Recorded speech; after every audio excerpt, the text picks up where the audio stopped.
Thank you. Thank you, Max, for that introduction, a musical introduction of the Internationale. Max is a high school student from Virginia, been playing saxophone 8 years. The International is a very song very close to my heart. Um, been through labor struggles throughout the years. I believe it was sang by Soviet troops as they liberated concentration camps in Nazi Germany. Welcome, friends. Welcome all. I believe we're streaming on YouTube via Caleb Maupin's Facebook page. This is the CPI web conference entitled CPI and the Socialist Future of America. I am Dust James, host of Dust James Anti-Imperialist America. You can find me on my Facebook page. You can find me on YouTube under Dust James. Just get in there and search Dust James Anti-Imperialist America. I do kind of like a vlog or what have you on socialism, similar to Caleb Maupin, our keynote speaker tonight. I'm just going to do a brief introduction about maybe where I'm coming from, the CPI, a little bit about this conference and why we got this fine group of folks together tonight. I guess in the spirit of dialectic materialism, I'll start with kind of a economic briefing. Times are hard right now for folks in America. My wife's cousins got one family living out on an enclosed porch and another one in a garage. It reminds me of who there was a saying back in the day during the Great Depression where Hoover was gonna put two cars in every garage, and they said, well, yeah, it's more like two families in every garage, and that seems what we feel like today under Trump. Trump said he was going to make America great again. He's overseeing the best economy that has ever happened. That's obviously a lie to anybody who's out here trying to struggle day to day. Folks are suffering. If you want to look at it more on a macro level, scientific level, what was the American labor aristocracy is coming to an end. U.S. empire is falling, and we need something new. The old myth that the United States is the best country in the world, that the United States always fights for justice and freedom, is obviously wrong to the world over and the people in the United States of America, and the oppressed people in the United States of America as well. And we need something new. We need new ideology. We need a new understanding. And as more people are not able to work and provide for themselves, we can put forth time and effort to develop new ideology and to fight. They say revolution comes in three phases. The first is an economic revolution. The second is a social, and the third is a political. We have gone through the economic revolution, the microprocessor revolution. Our jobs are being automated. Neoliberalism is taking out our services. Neoliberalism is creating masses of migrant crisis. And the Republicans are trying to shut people out and turn us against each other and scapegoat. And the Democrats want us to hate our rural neighbors, rural workers, that we should be standing in solidarity. The new ideology of the future is socialism. Socialism with solidarity. Unite and fight. Black and white, unite and fight. With this, it's going to take work. It's going to take struggle. They say socialism for lazy people. It ain't for lazy people. If you're going to go to work all day, provide for your family, come home and dedicate real energy and to build groups that mean something.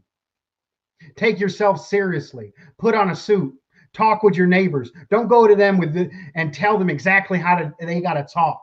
We got to sell socialism to our neighbors. We got to go where they're at. We got to apply to their needs. Develop this new ideology. Ideology of socialism that fits America, that fits our neighbors. Socialism for us in the United States as American workers. And once we build this political power, we form new ideology. We inspire our neighbors. We inspire our friends. And as the system crumbles, we can build a better socialist America, a new America. So I guess that was my short introduction. We'll go on to our next speaker. We have Stuart Becker is going to be giving us an activist report.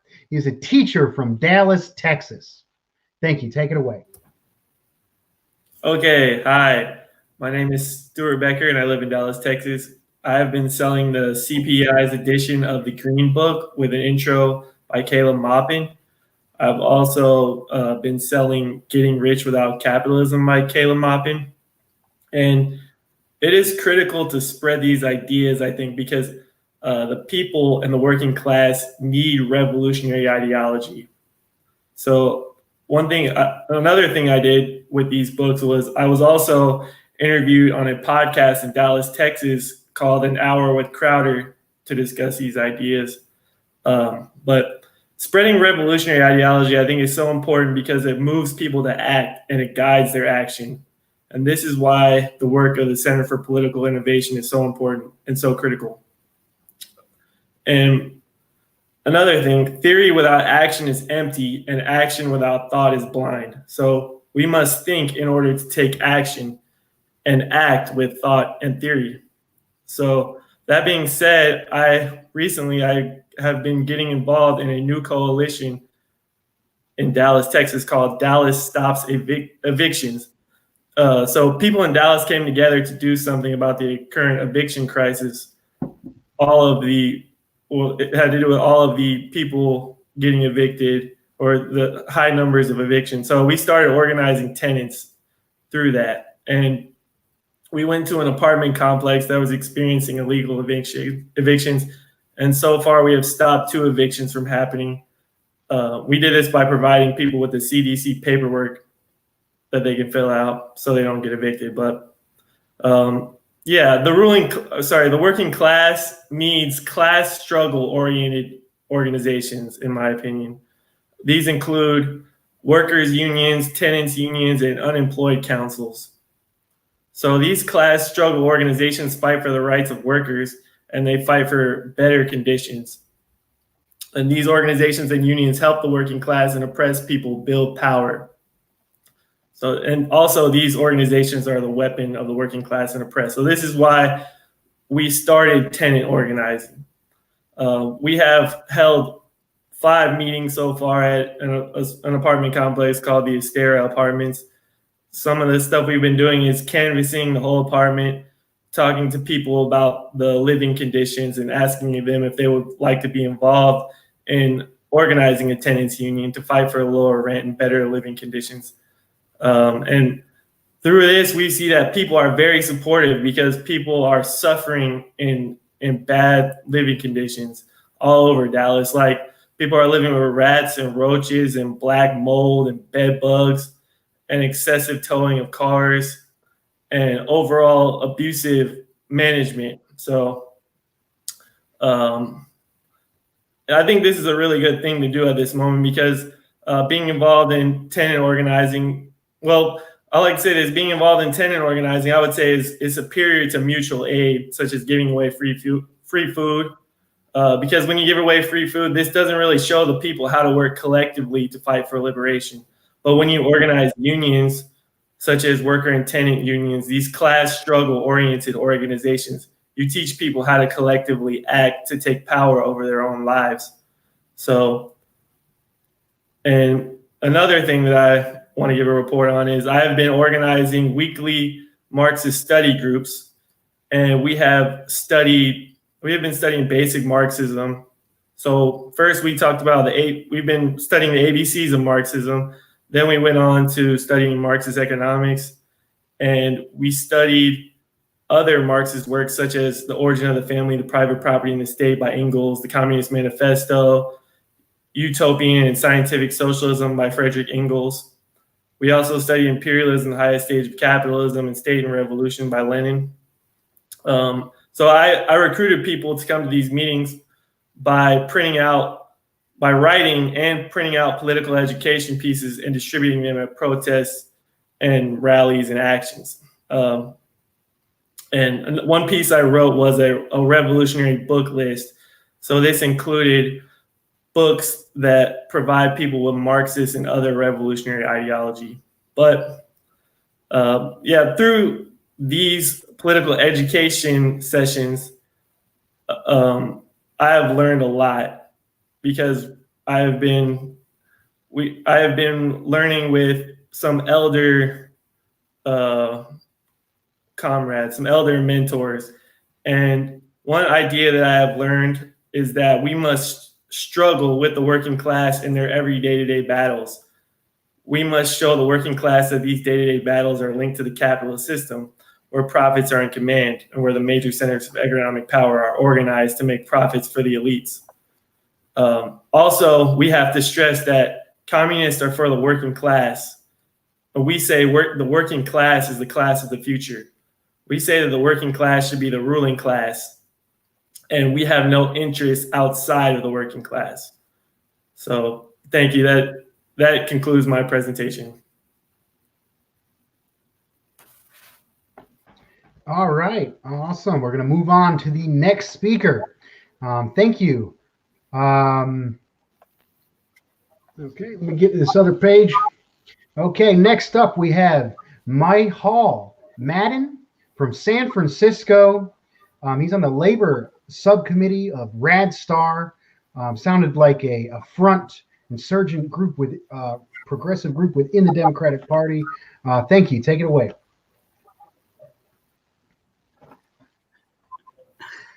Lord, well, okay. Thank you all for having me. Let me restate my introduction there. I do want to thank the CPI for letting me speak today, and all of you souls at home watching right now. So my name is Maupin. I'm a member of the Democratic Socialists of America. I'm in the Red Star Caucus, which is a local communist caucus in San Francisco.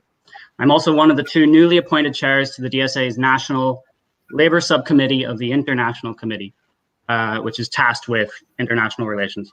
What I want to do today is convey a rounded picture of the dynamics of what is actually happening internally within the DSA, right? Because it's a lot of things that, frankly, the left not involved in DSA doesn't talk about or know very well.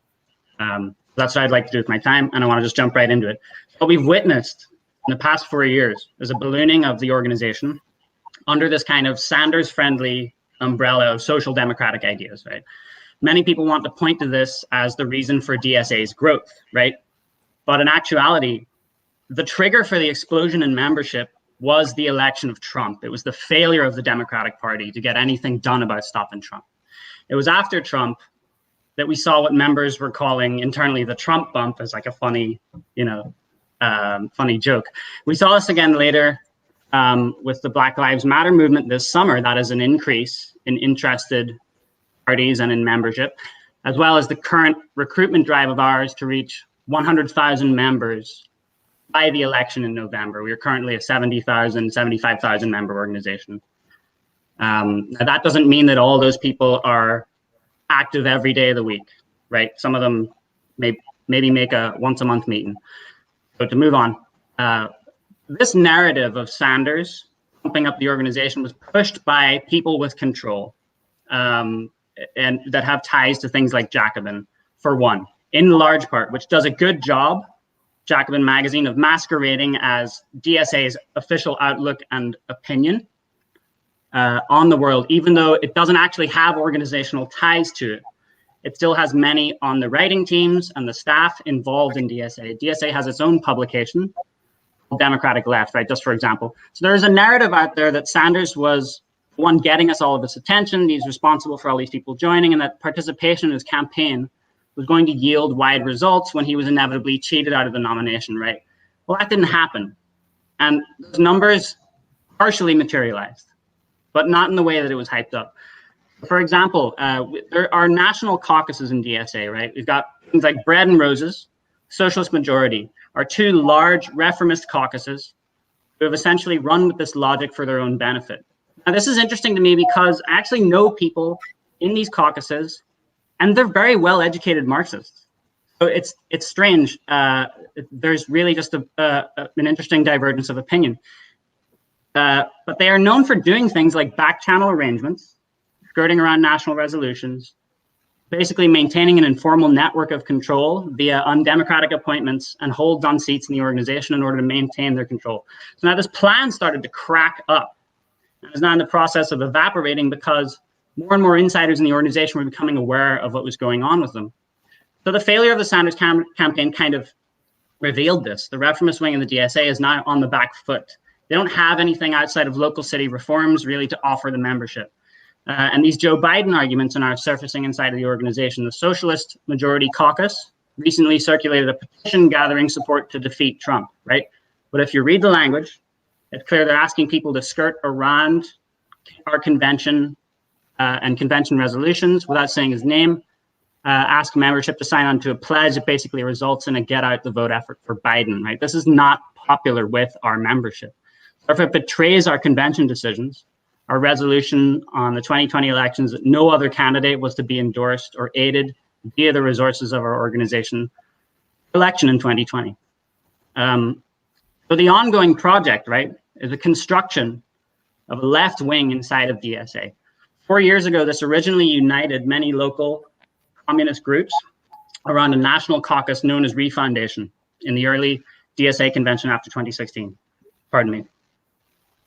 But since then, for various reasons, the network dissolved.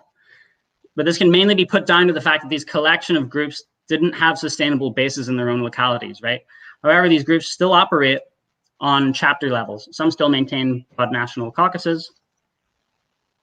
Oh, am I already over time?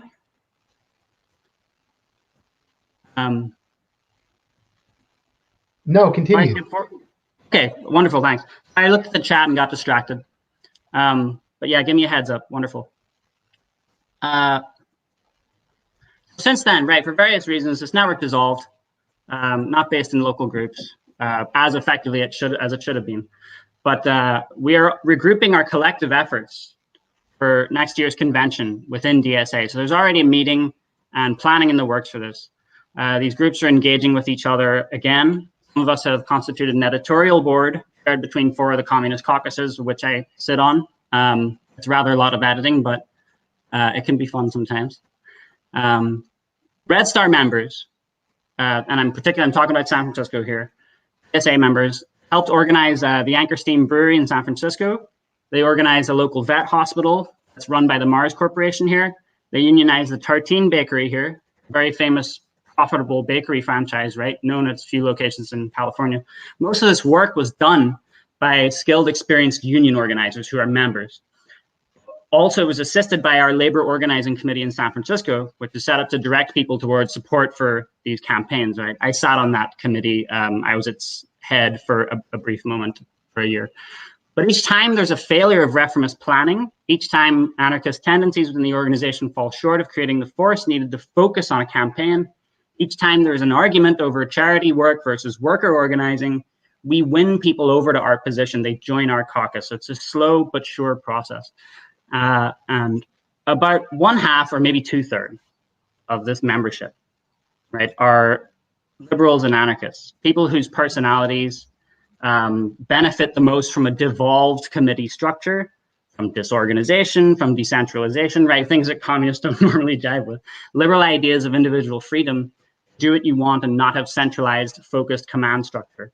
And they think somehow that's magically going to throw up the conditions for a better world, right?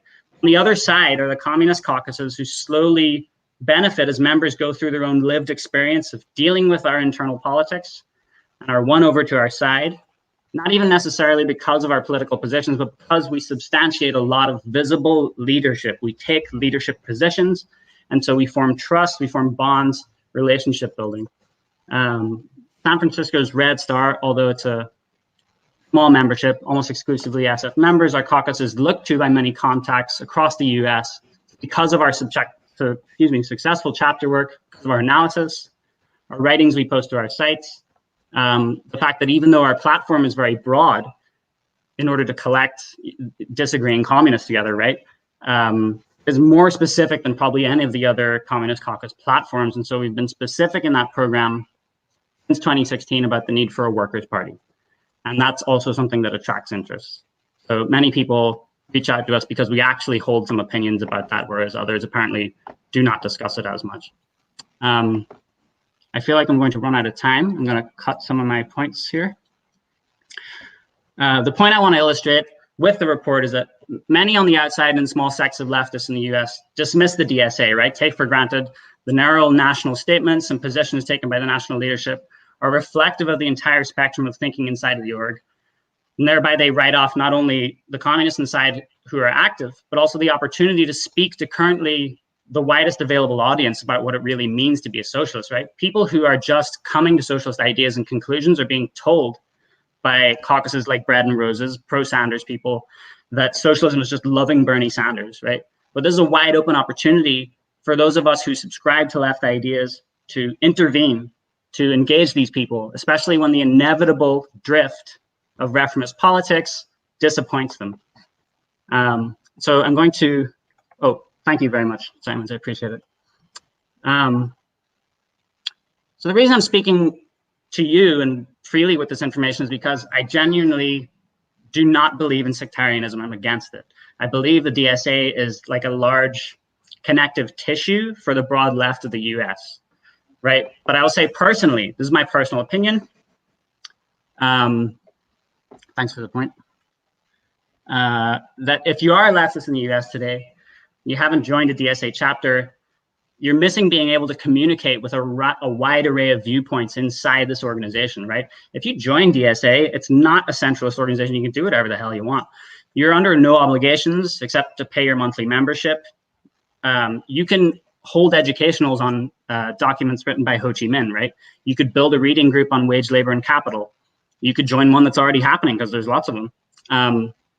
But if we are to achieve revolution, we must engage with each other, right? We must engage in support work across groups, be willing to engage with people who disagree with us, and form relationships. Because if our ideas are correct, then let's engage with people and let's prove the correctness of our ideas in practice. That is how we recruit. That is how we build a socialist movement. DSA is an organization in transition. And again, this is my opinion as well. These tensions between reformism and people who believe in revolution have to change. They can and will change. They might result in a split. They could result in further radicalization of the entire organization. We don't know yet, but we have to differentiate between empiricism, making conclusions based on visible data and outcomes, right? And dialectical reasoning, right? Which is understanding what causes those outcomes, the tension between the opposites inside of this organization, because it's going to force evolutionary change. Unforeseen events are going to take place just like they have this year. And so therefore we have to look at the situation, as all political situations, not as static, but focus on the dynamics at play so that we may make predictions about the future, because that's what good leadership does. It makes predictions. So again, I just want to wrap up. Thank the CPI, Center for Political Innovation, for inviting me very much. I want to personally thank Jason Sorna for inviting me on today, and plug two things. I'm hosting a labor event tomorrow. It's a public webinar. It's open, called Labor Rights and Struggle in Mexico. We've got a couple of journalists as well as labor leadership from the Electrical Workers Union in Mexico speaking with us tomorrow at 10 a.m. Pacific time, 1 p.m. East Coast time. If it's possible, I can post a link.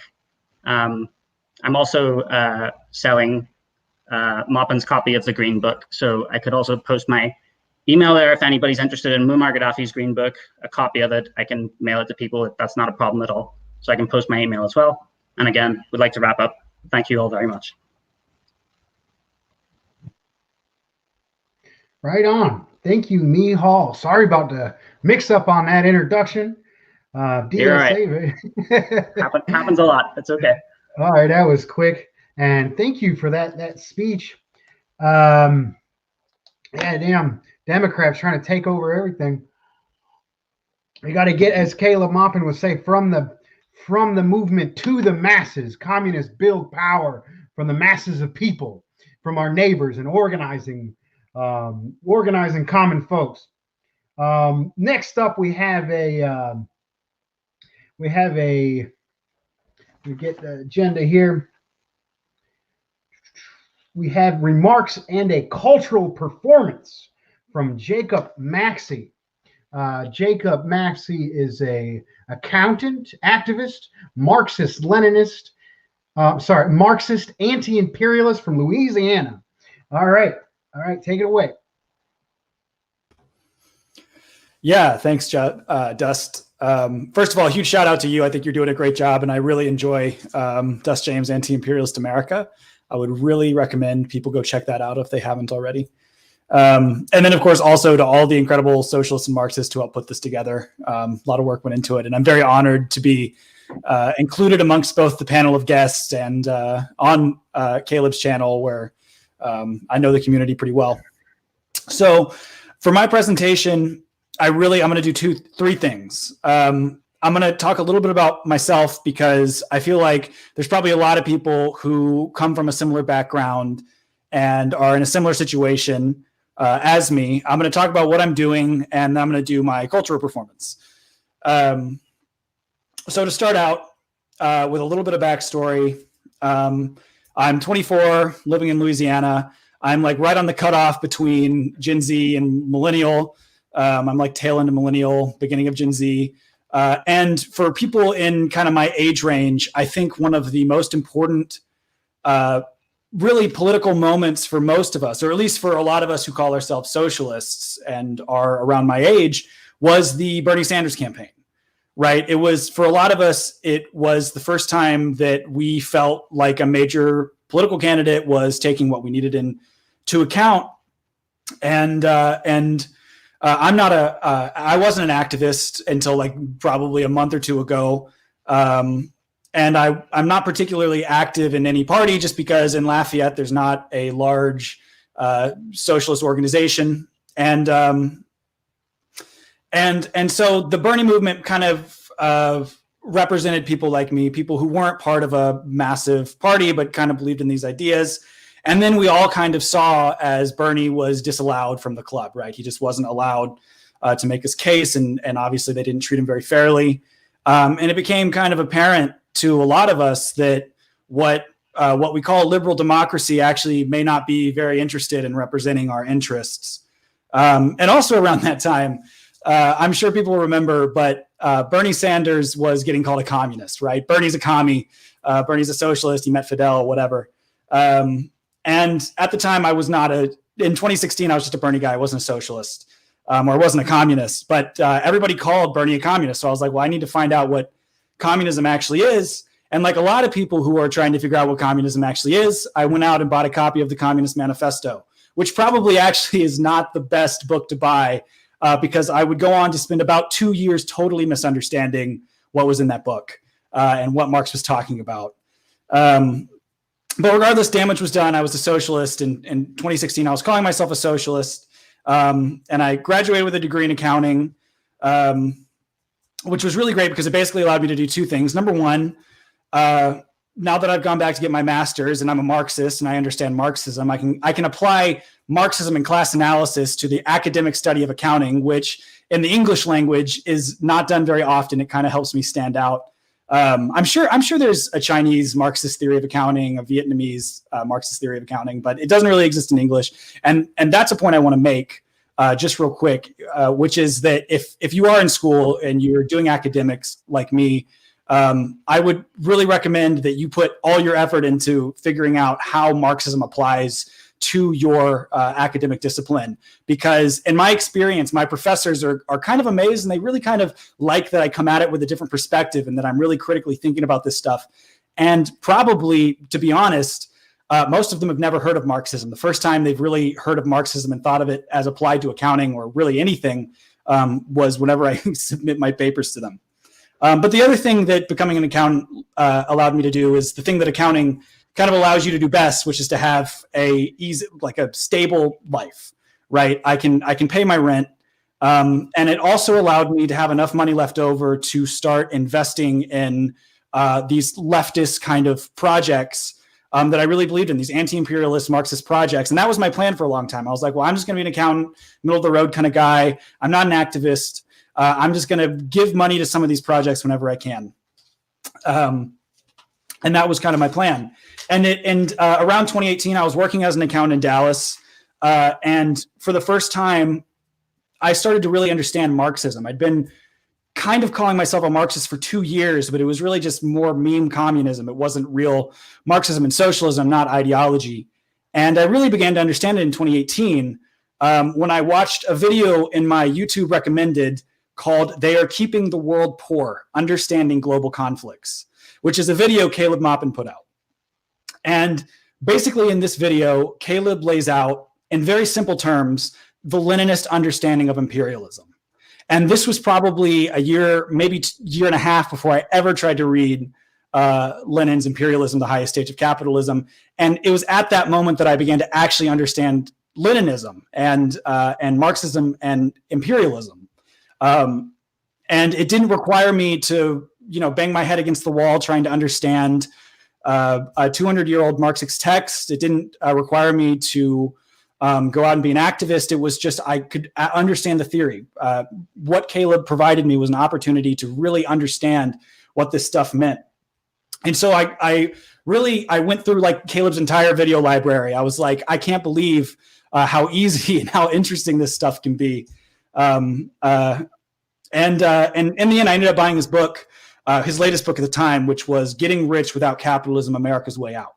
And that book blew my mind because it just took these Marxist concepts of economics, really complex stuff. I mean, Marx wrote 2 volumes of Capital and then worked on 3 volumes. And Caleb took it and he made it easy for me to understand, right? And I didn't know it at the time, but that was the beginning of my current project. The fact that I now understood this stuff and I knew that if other people read this, they could understand it too. So I'm going to talk a little bit about what I'm doing right now. What I'm doing, and I'm going to start with saying that if you're on left Twitter, if you're on left book, you're probably familiar with this phenomenon. There are a lot of ideas constantly floated around in left social media. Some of them are pretty cool. Some of them are really good and some of them are pretty bad. But there's not a ton of Marxist ideology. There's not a ton of discussion of Marxist ideology in these circles. And if you listen to Caleb's streams, you'll probably know that this can be chalked up to a lot of things. It could be McCarthyism, COINTELPRO, the manipulation of left-wing politics by the American and European bourgeoisie. But either way, I think a lot of us have become convinced that what's really lacking in a lot of ways among popular discourse is Marxist ideology. It's just not out there. At least it's not out there to the extent that it should be. And that was kind of a turning point for me. And I realized that I couldn't just sit back and sit on the sidelines and let other people do the work while I worked as an accountant and gave what money I could. I had to actually get started and actually try to do something. And it was around that time that Caleb was talking about building the Center for Political Innovation, a think tank. And I became really, really excited when he started to talk about that. I knew it was something that I wanted to be a part of. And I knew it was something that I wanted the opportunity to help build and to make great. And so probably about a month and a half ago, I messaged Caleb. And let me say, I think the first time I messaged Caleb was 2018 in Dallas. He was great. I don't even remember what we talked about, but he was great. And he talked about Marxism with me. But I messaged Caleb about a month and a half ago. And I got an estimate on 40 copies of Getting Rich Without Capitalism, America's Way Out at print cost. And I knew that I wanted to distribute these books. And so I started doing my research. I reached out to my university. I did research on like COVID restrictions. I did research on free speech issues on campus. And I ended up coming up with the idea to just set up a table on campus with a big sign that says, "Ask me about socialism," with a box of books, and to let people come and talk to me about socialism. I'll talk to them. I'll hand out books to people who are interested. And it's taken a lot of work. I had some setbacks because we had like 3 hurricanes and like a month here in Louisiana. We've been getting it rough, but finally, I'm pretty much on track to, for the first time, set up my table on Friday, this next Friday, where I will be handing out books with Caleb's work, Caleb's ideas, and these Marxist, these simple and easy explanations of complex Marxist theory. And one of the things I want to emphasize is that if you're like me and you don't really consider yourself an activist, maybe you're not even particularly outgoing, and you're not part of a formal party either because there's no infrastructure where you're at, or just because there's no party that you feel really represents what you think. I think this is something that should work for you, because this is something you can do yourself, right? If you're in Caleb's community, or you're watching this and you're thinking, what can I actually do to help get this ideology out there? Well, these kind of things are things you can do yourself. You set up a table, and you just talk to people. You get out there in your community and you talk to people. Like Dust says, like Caleb always says, out of the movement into the masses. Get out there and talk to people. And I want to emphasize that I did a lot of research. It took some time. It wasn't. It didn't come together like that. But I'm really excited to start working on it. And so, if you're like me and you're an optimist and you're a socialist, and you really do believe that we can build socialism in this country, like I really do believe, and you really agree that we need to get this ideology out there, we need to get people talking about Marxism, we need to get people to understand Marxism. This is something you can do. It can be a school. It could be downtown. It could be a public park. Wherever it's legal for you to set up and hand out books, it's something you could do. And I want to end by saying, if you are familiar with Caleb's channel, you may know this story. And it's the story. It's about William Z. Foster. And this is kind of partially what inspired me. William Z. Foster, who's one of the greatest American socialists, one of the greatest American Marxist thinkers in U.S. history. He started calling himself a socialist at the age of 19 because he was walking on his way to work, and there was some socialist sitting on the street corner talking about socialism with people. And we don't know the name of the guy who was talking about socialism on that street corner on that soapbox. We have no idea who it was. But that was a pivotal moment in the history of this country. This one weird little thing. This guy got up that morning, decided he was going to go talk about socialism on the street corner. And because of that, we got William Z. Foster. We got the strength of the Communist Party in the early 20th century, really a butterfly effect. And that's kind of what's at stake. That's kind of what I figured what's at stake here is, who could we be reaching today who could be the revolutionary leader of tomorrow, right? Without getting the ideology out there, we're doing ourselves a massive disservice. And that's kind of what I've come here to talk about. And I'll end by saying I hope that there's someone out there who's listening with an even better idea than mine, who's going to totally blow my idea out of the water, and that you'll share it with me, and then we'll do your idea, and that would be awesome. Let's build socialist ideology, and let's build socialist community. And then I don't really have a shout out.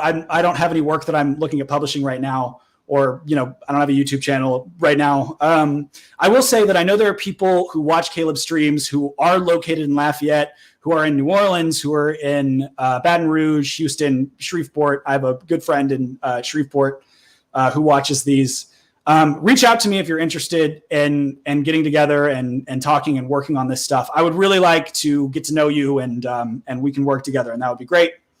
And so as a final note, I adapted a version of Peter Seeger's 1930 song, If I Had a Hammer, the Hammer song. He originally sang it for the Communist Party in the 1930s, back when the Communist Party was experiencing some serious legal issues. And he sang it in solidarity with them. So I've kind of come together and adapted my own version of the song. I hope you all like it. I know I'm dressed in a suit. I am not trying to be early 1960s Beatles. I did not have time to change between my my presentation and my song, but here we go.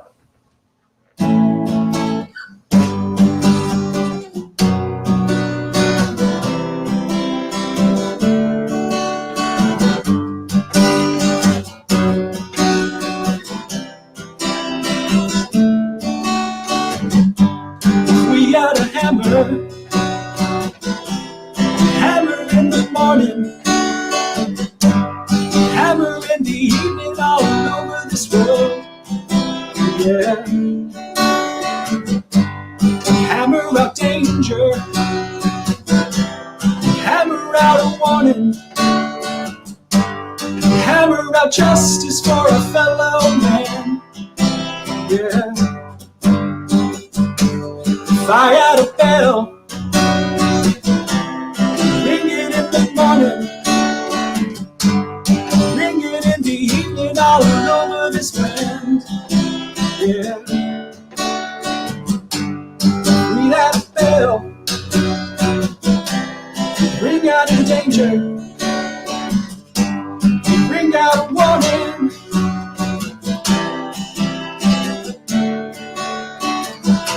Well, we got a hammer and we got a bell, and we got a message to the world to tell. If we got a song, sing it in the morning, sing it in the evening, all over this land. Yeah, sing out in danger, sing out a warning, sing out love for a fellow man. Yeah, well, we got a hammer and we got a bell,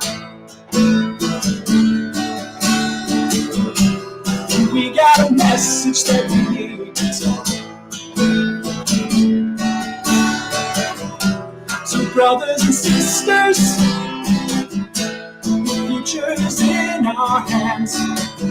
The hammer and bell will sing for a better land, for a better land. Sing for a better land. Yeah. Sing for a better land.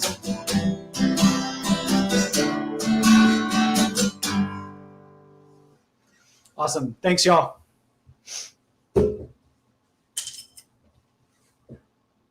Thank you, Jacob, Max. That was beautiful. I guess I'm about to introduce our keynote speaker, Caleb Maupin.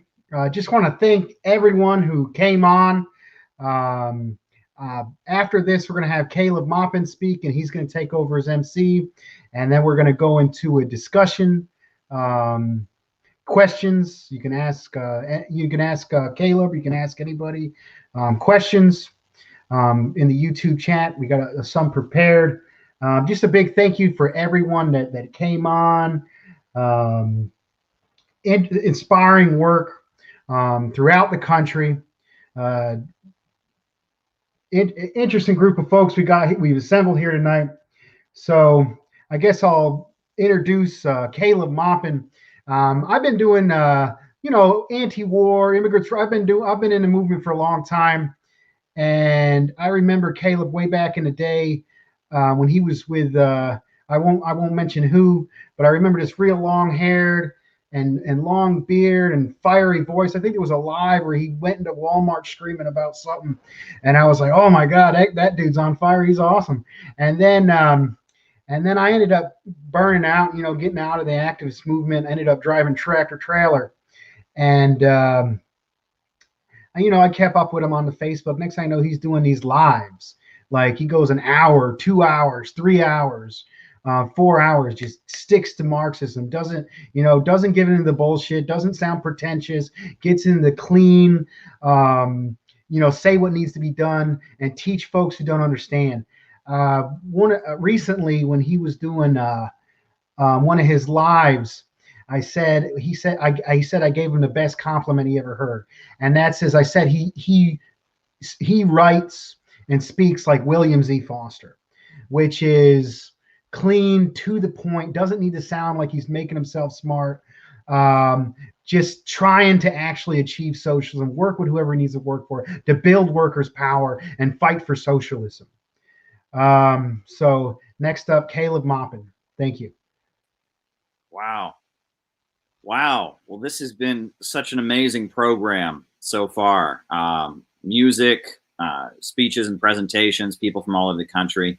So I think, you know, we've been at this for a little while now. So before I get into my remarks, I think we should all, you know, just take a minute to stretch, you know, just stretch out, maybe get a drink of water, you know, make sure that, you're not feeling stir crazy, because we've all been sitting here in front of our computers or with our phones or whatever for a while. So just stretch, just relax. I've got plenty of unnamed diet beverage here, as always.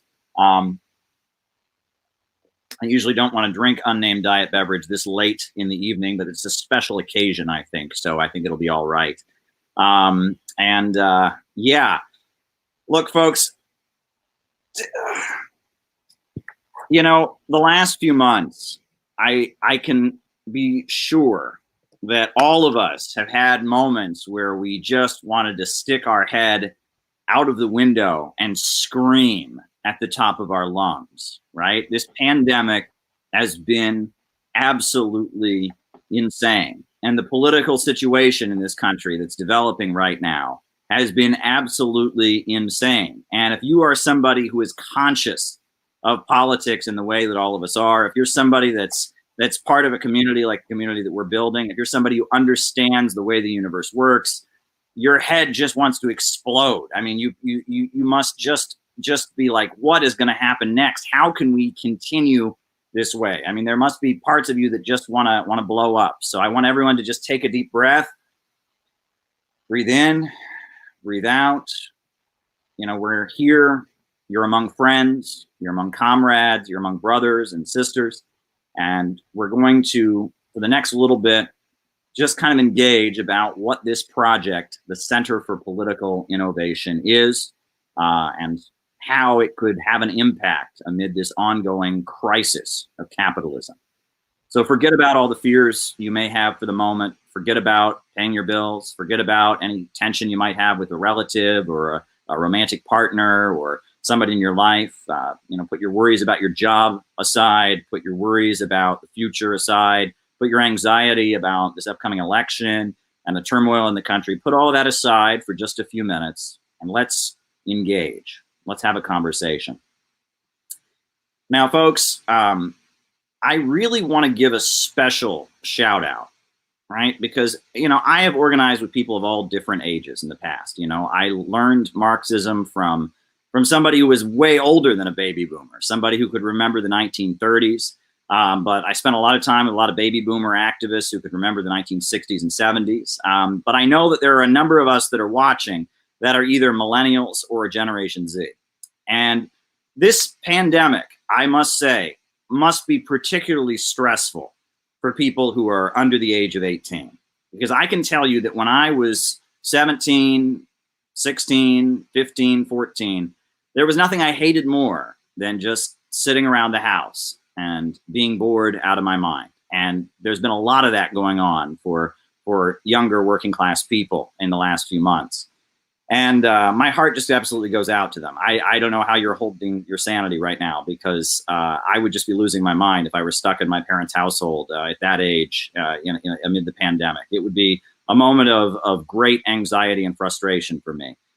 When I was young, growing up in a small town in Ohio, one thing that I did to kind of find solace and pass the time is I would study the Little Red Book. This is Mao Zedong's Little Red Book. And this is actually the Little Red Book that I bought when I was 14 years old. I remember, I didn't have a credit card. I was 14. So I put $10 together and I actually went to the post office and got a money order. And I sent the money order to a communist bookstore in Cleveland.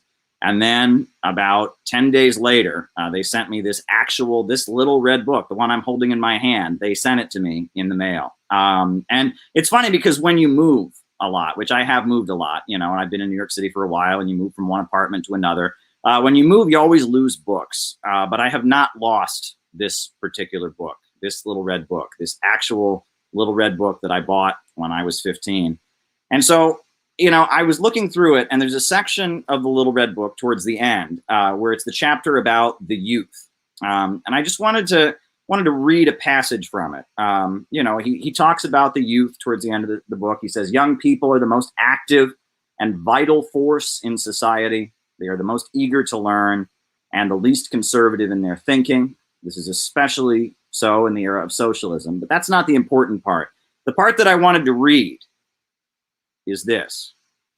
Mao Zedong says, how shall we judge whether a youth is revolutionary? How can we tell? There can be only one criteria, namely, whether or not he is willing to integrate himself with the broad masses of workers and peasants and does so. If he is willing to do so and actually does so, he is a revolutionary. Now I'm going to read it one more time. How should we judge whether or not a youth is a revolutionary? How can we tell?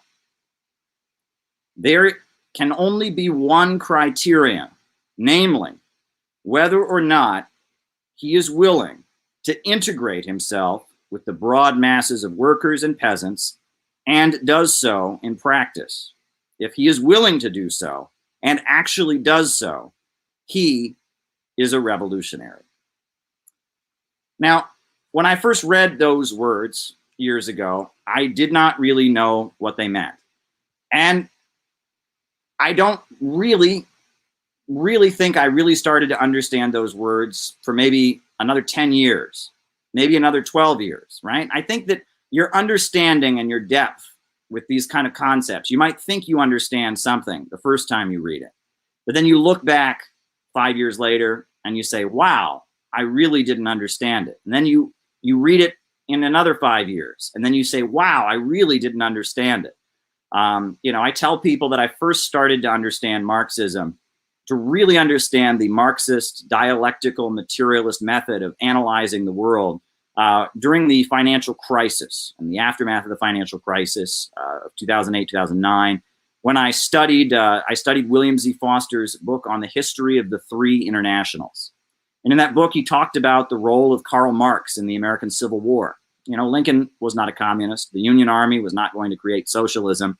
But Karl Marx understood that the struggle to abolish slavery was a progressive struggle, and that if Marxists were going to have an impact, they had to embed themselves with the abolitionists and with Harriet Tubman and with the Union Army. And William Z. Foster talks about the fact that leaders of the Communist International, even though there was so few of them in the United States, were involved in this struggle to abolish slavery. He talked about August Willich and Joseph Weydemeyer, right?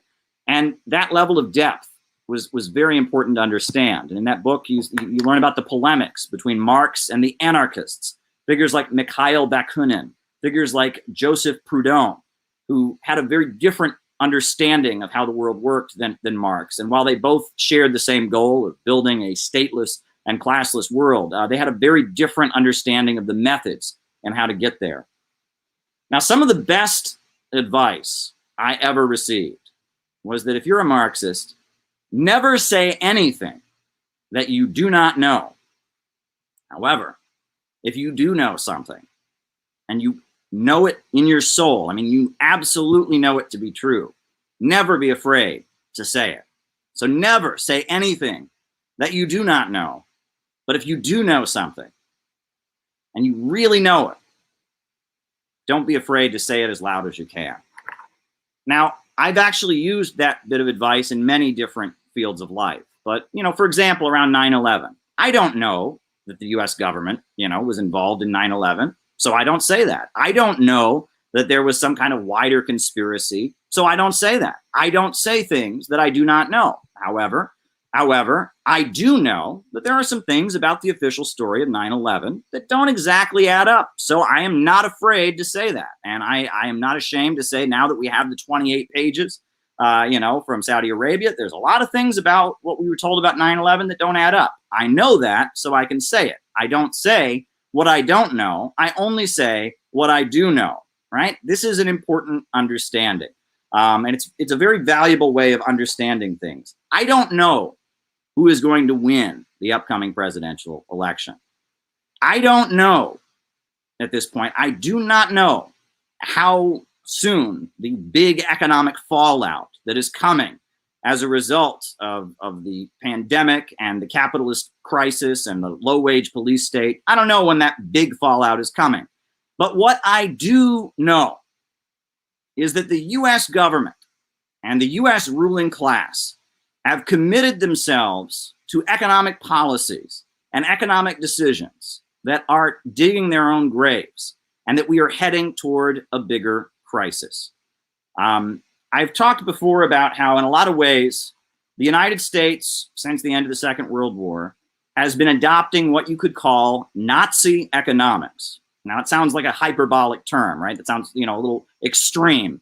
But if you understand fascism and you understand Adolf Hitler and the Nazi regime in Germany, there was a certain economic approach that they applied in order to carry out and effectively rule Germany and lead to the great catastrophe known as the Second World War, to commit the horrendous mass murder known as the Holocaust. There was a certain economic philosophy that the Nazis preached, and it came from Halmer Schacht. One of the best books I ever read on the history of Nazi Germany was called Hitler's Banker, and it was a biography. It wasn't about Goebbels. It wasn't about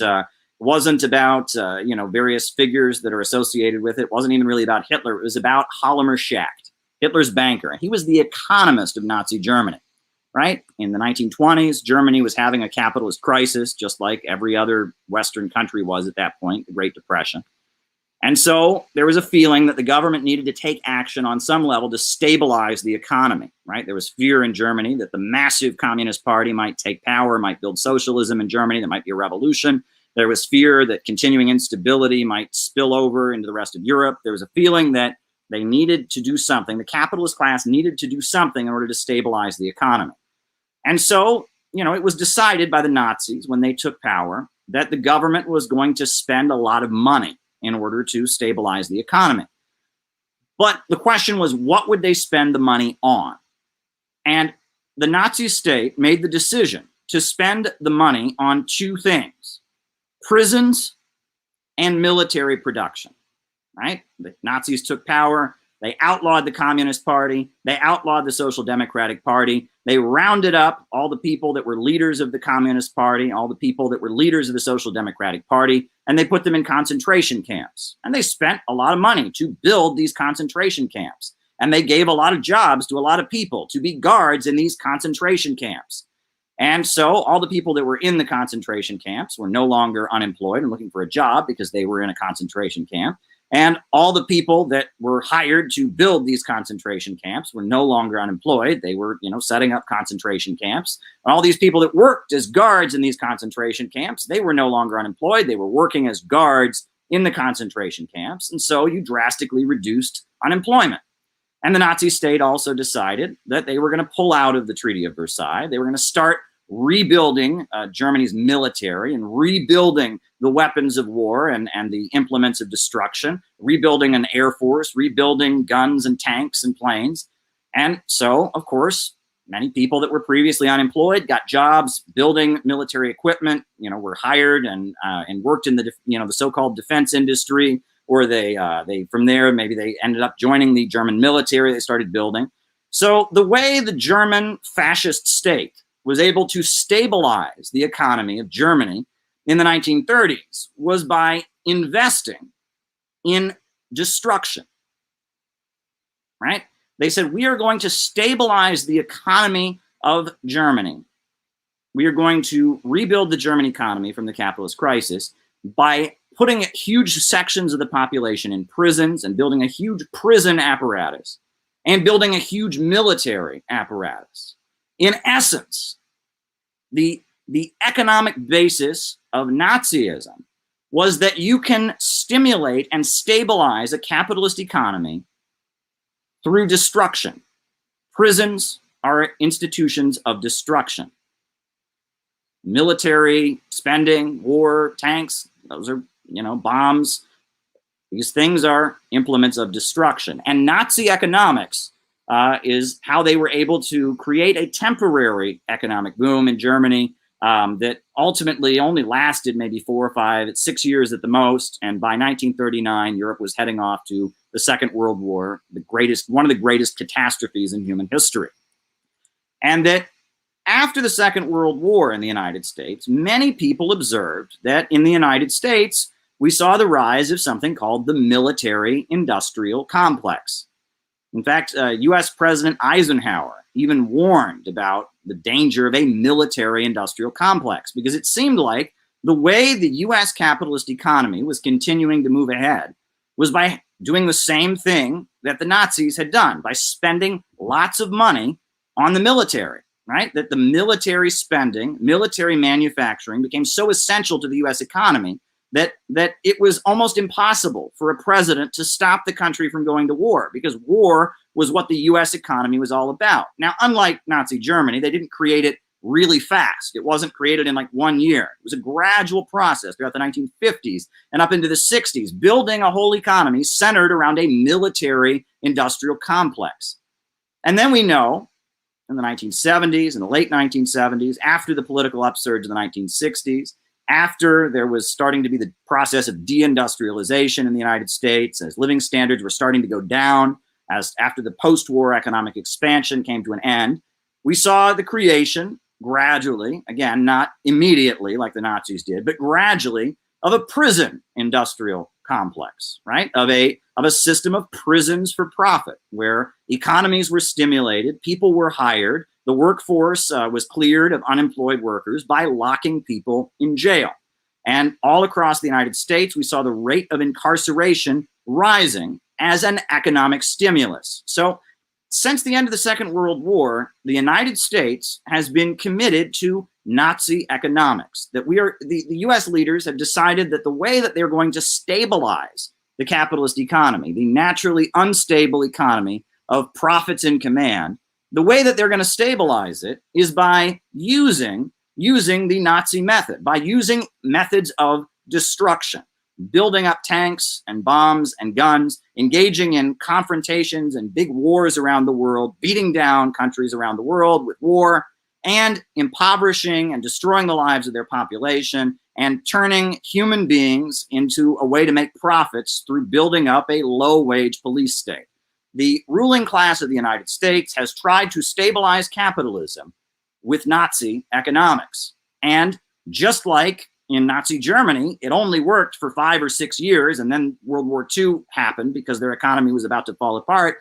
Just like in the United States, 2008, 2009, the economy came crashing down, right? The housing bubble burst, right? People say, what happened? What happened with the housing bubble burst? Why did this happen? Well, it happened because the living standards of average Americans were going down. Americans, they just didn't have the ability to buy cars and TV sets and houses like they once did. And, in the Federal Reserve, there was a panic going on. They were panicking because Americans just couldn't spend money like they once did. I don't know if folks remember. I remember that after 9/11, George W. Bush, who was the president of the United States, he was asked, what can Americans do if they want to help in the aftermath of 9/11? And George W. Bush said, if you want to defeat Al-Qaeda, you got to go shopping. Go shopping. That's how you can defeat the terrorists. And it was the dumbest thing. And people are like, go shopping? What is he talking about? But what George W. Bush was talking about, why he said that, was because in the back room with Alan Greenspan, the protege of Ayn Rand, the sociopath who did not believe in altruism and compassion, the protege of Ayn Rand, Alan Greenspan, was telling George W. Bush, you got to get them to spend money. The economy is going to crash if you don't get them to spend money. They were panicking inside the Federal Reserve because Americans weren't spending money. Why were Americans not spending money? Because our wages have been going down for a few decades. Because we have record rates of student debt and household debt.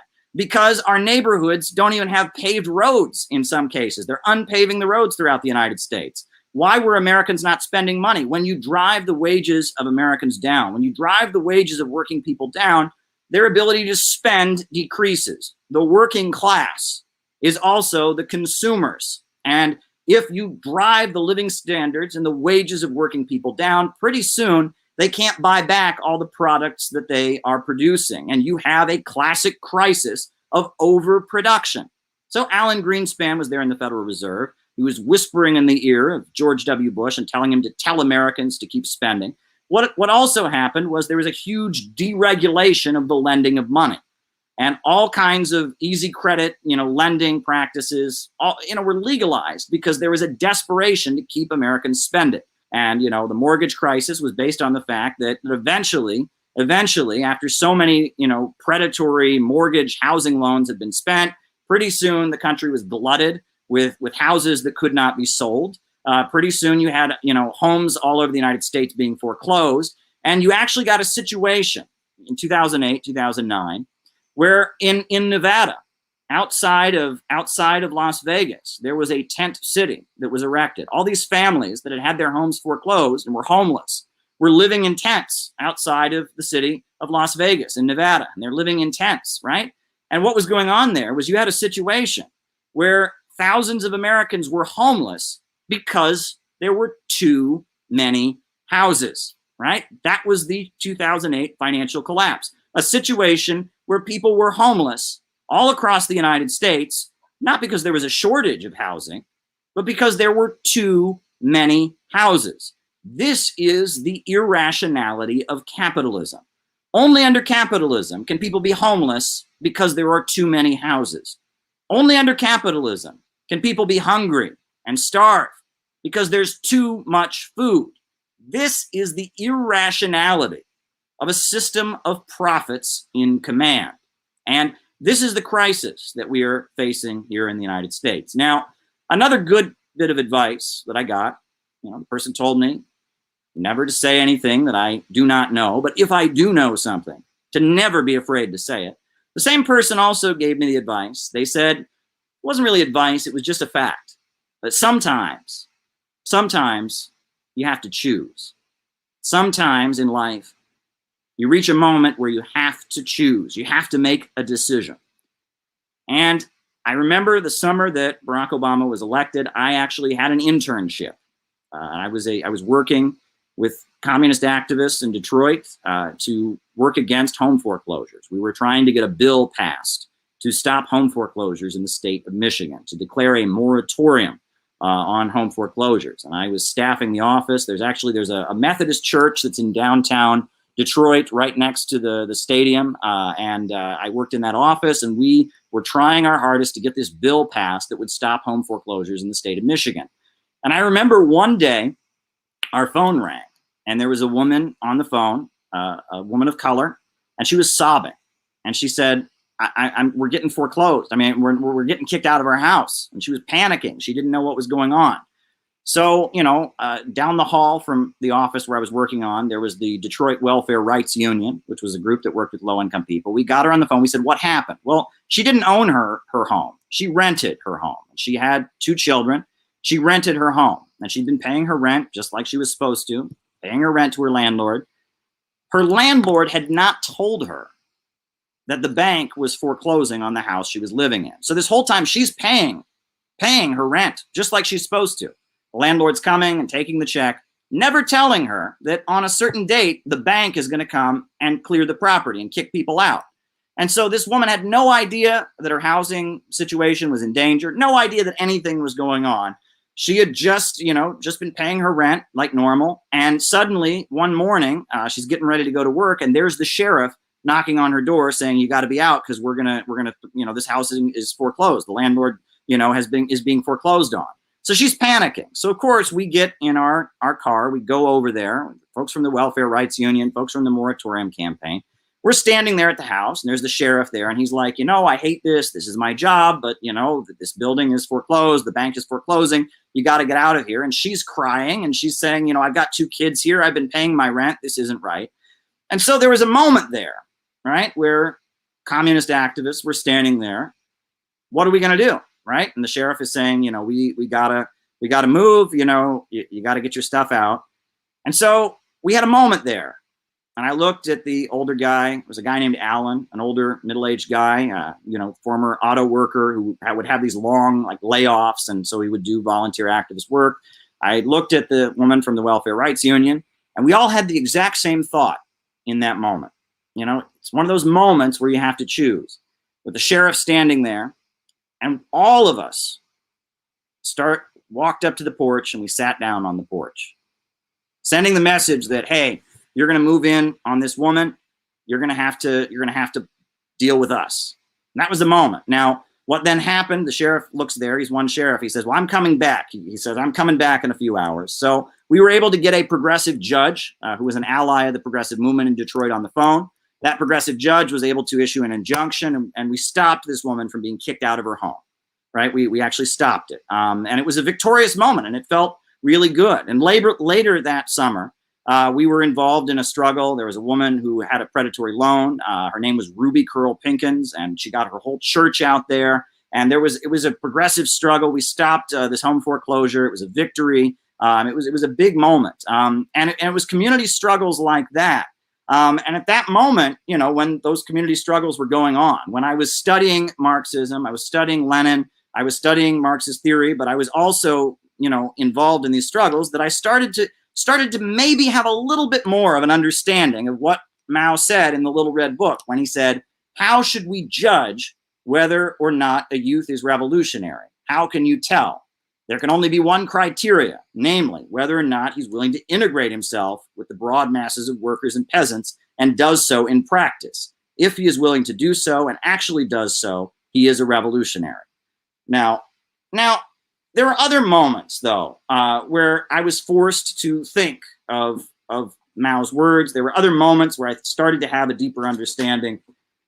You know, I have heard my whole life, and I'm sure you've heard your whole life too, that communism has failed everywhere it's ever been tried. Never has any society in history ever been successful with a socialist government. Just completely failed. This is repeated throughout the country of the United States as fact. Right? It is undisputed fact. Everywhere socialism has ever been implemented, it has been complete and an utter complete failure. It's never worked. It fails everywhere it's ever been tried.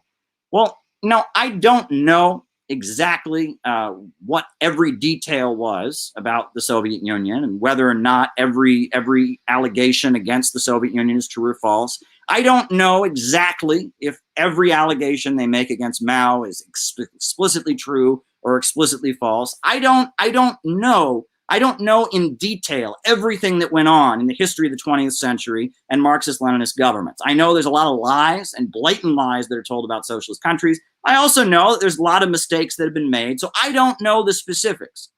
But what I do know is that this notion that socialism has failed everywhere it's ever been tried is so utterly ridiculous. It's laughable. In 1917, Russia was an agrarian, impoverished society.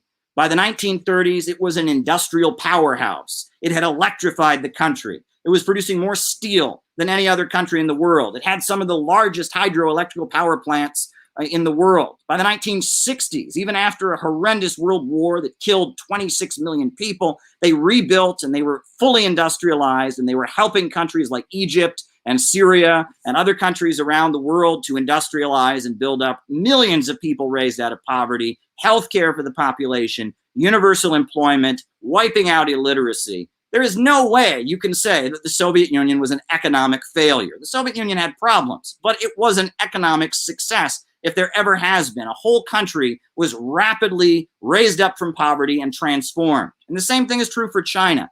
You know, China used to be called the sick man of Asia, right? They used to talk about China as a country where people died all the time from famines. There would be famines all the time because they didn't have a strong central government, because they didn't have their own industries, because the fields in China that should have been growing crops to feed people were instead growing opium poppies because the British had forced the opium trade onto them. So all over the world, China was known as being one of the poorest countries in the world.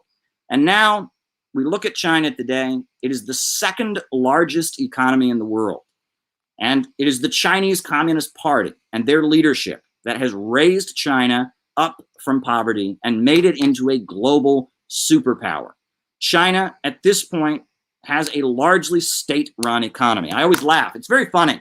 You know, people who think that Obamacare is communism, if you point out China's economic successes, will always insist China is capitalist. Well, I mean, Obamacare, I mean, there's no government health care, no public option. Somehow that's communism.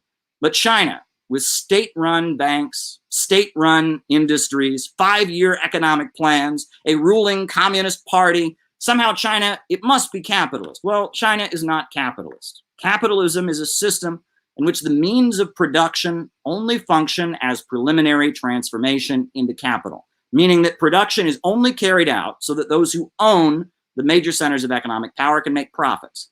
In China, there is a state central plan that guides production, and even the private sector is not operating simply according to what's profitable. Even the private sector is closely regulated and controlled by the state. The Chinese Communist Party, which is based in communities, which has over 90 million members, is actively guiding the economy. And they have made mistakes, and they have problems with corruption and other things.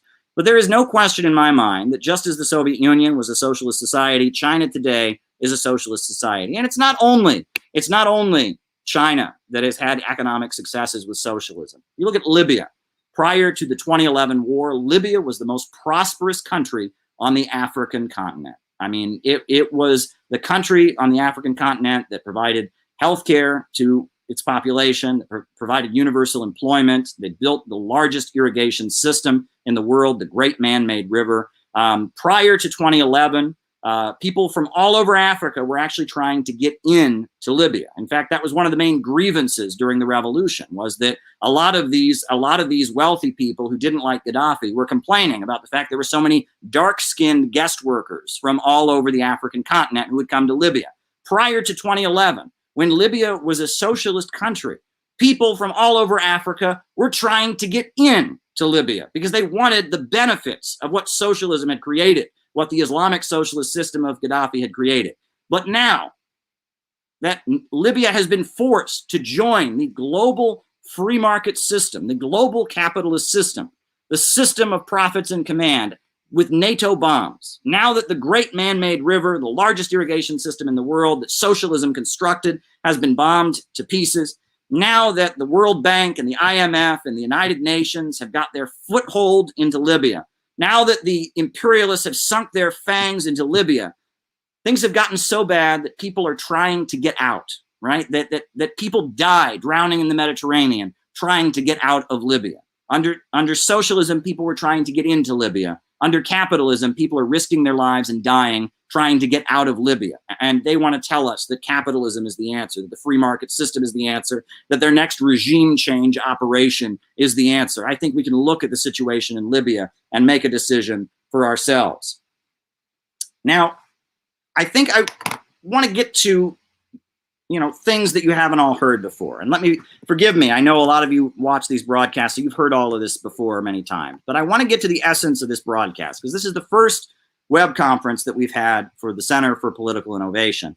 And, people have asked, why are you doing this, Caleb? Why are you creating the Center for Political Innovation? Why don't you create a new communist party? Why don't you start a newspaper and go out and sell your newspaper everywhere? And why don't you get a permit and have a cage and have some protests? Why don't you try to, run an election campaign where you're on the ballot in one state? Why don't you do what communists have been doing in the United States for the last 100 years with so little success? Well, because it's not working. And I think what we need to understand here, what we really need to understand here, is that every successful movement towards socialism that I have ever seen has begun with a big change in how the socialist movement operates, right? Take the Russian Revolution, for example. Russian Revolution, you had a Marxist party in Russia, the Russian Social Democratic Labor Party, and they engaged in bowing to spontaneity. Whenever there was an uprising or a strike among the population, they would go and support it and hand out their leaflets and explain that capitalism was the problem, and they would just tail after whatever the masses did. Whenever there was an uprising among the peasants, they would run after it and say, "Wow, we Marxists, we support it." And they had a bunch of different newspapers, and just basically whenever there was some kind of spontaneous rebellion in Russia, the Marxists would show up and say they supported it, and it was here. They would go there, they would run there, they would run there, whatever was happening in general, they would just run after it. They call it tailism. But Lenin had the idea that instead of engaging in tailism, instead of bowing to spontaneity, that they should develop what he called a party of a new type, and that this party of a new type would operate in a completely different way. It would, practice this theory he developed called democratic centralism, where they all coordinated their activities. It would engage in agitation. It would engage in propaganda. It would agitate to the masses, and it would propagate to the advanced. And it would be one step ahead of the workers. It wouldn't be running behind them, but it would be one step ahead of them, raising progressive demands, raising demands of workers, right? That was the idea. And in 1903, Lenin gathered a group of communists together, and he said to them, hey, I'm going to build this party of a new type. And the majority of the people in the room was in London, the majority of the people in the room said they would go along with it, and they were called the majority. And the people who didn't want to go along with it, they were the minority, they were called the minority. The word for majority in Russian is Bolshevik. The word for minority in Russian is Menshevik. And so the Russian Social Democratic Labor Party was divided into two factions. Those who wanted to go along with Lenin's new theory of a party of a new type, they became the Bolsheviks. And those who wanted to stay in the old way, continue doing what the Russian Social Democratic Labor Party had done, continue bowing to spontaneity, they became the Mensheviks. And it was that moment, that shift, that marked the beginning of Russia actually moving towards socialism. If they had just continued to do things in the old way, there would never have been a Russian Revolution, right? And it was that decision that the old way is not working, that we need to develop a new way, we need to apply a new way, and we need to utilize these methods that made the Russian Revolution. And let me add that there's a reason Lenin developed his theory of the party of a new type, because in Russia there's a long tradition of secret society. So, there was the Decembrists, for example, that worked and conspired against Tsar Nicholas I. There was the Old Believers, which was like a religious organization that rejected some of the reforms in the Russian Orthodox Church, and that most of the population of Russia at that time was illiterate. And the idea that you would form some kind of secret society or monastic order among the educated revolutionaries that would engage in agitation and propaganda, looking at the situation in Russia in the 1900s, it made sense. Right? So they decided they had figured out something that made sense for Russia in their time, and they decided to change the way they operated very dramatically in order to apply it, and they did it. And that's where the Russian Revolution came from. You look at the Chinese Revolution, right? The Chinese Communist Party had supported correctly the KMT movement, right? In China, there was this leader named Dr. Sun Yat-sen. He was a progressive and a forward-thinking leader, and he built a mass movement of the nationalist or the KMT movement in China based on three principles: democracy, independence, and the people's livelihood. And that third thing, the people's livelihood, people understood that somehow meant some kind of socialism, but it was unclear. And so this was a broad democratic movement in China to build a modern China, to break China out of the rule of foreign corporations and foreign banks. But it was a broad movement, and the communists joined that movement. But Mao, who was a member of the Chinese Communist Party, and he was an alternate member of the National Committee of the KMT. He carried out that line of joining the KMT movement. Mao was from the countryside, and he wrote a very important document, which I would encourage anyone to read if you want to understand the history of the Chinese Revolution. And it's called Reports from an Investigation of the Peasant Uprisings in Hunan. And Mao, he's been operating in the cities. He's been a communist organizer, building trade unions in the cities, being part of the KMT nationalist movement.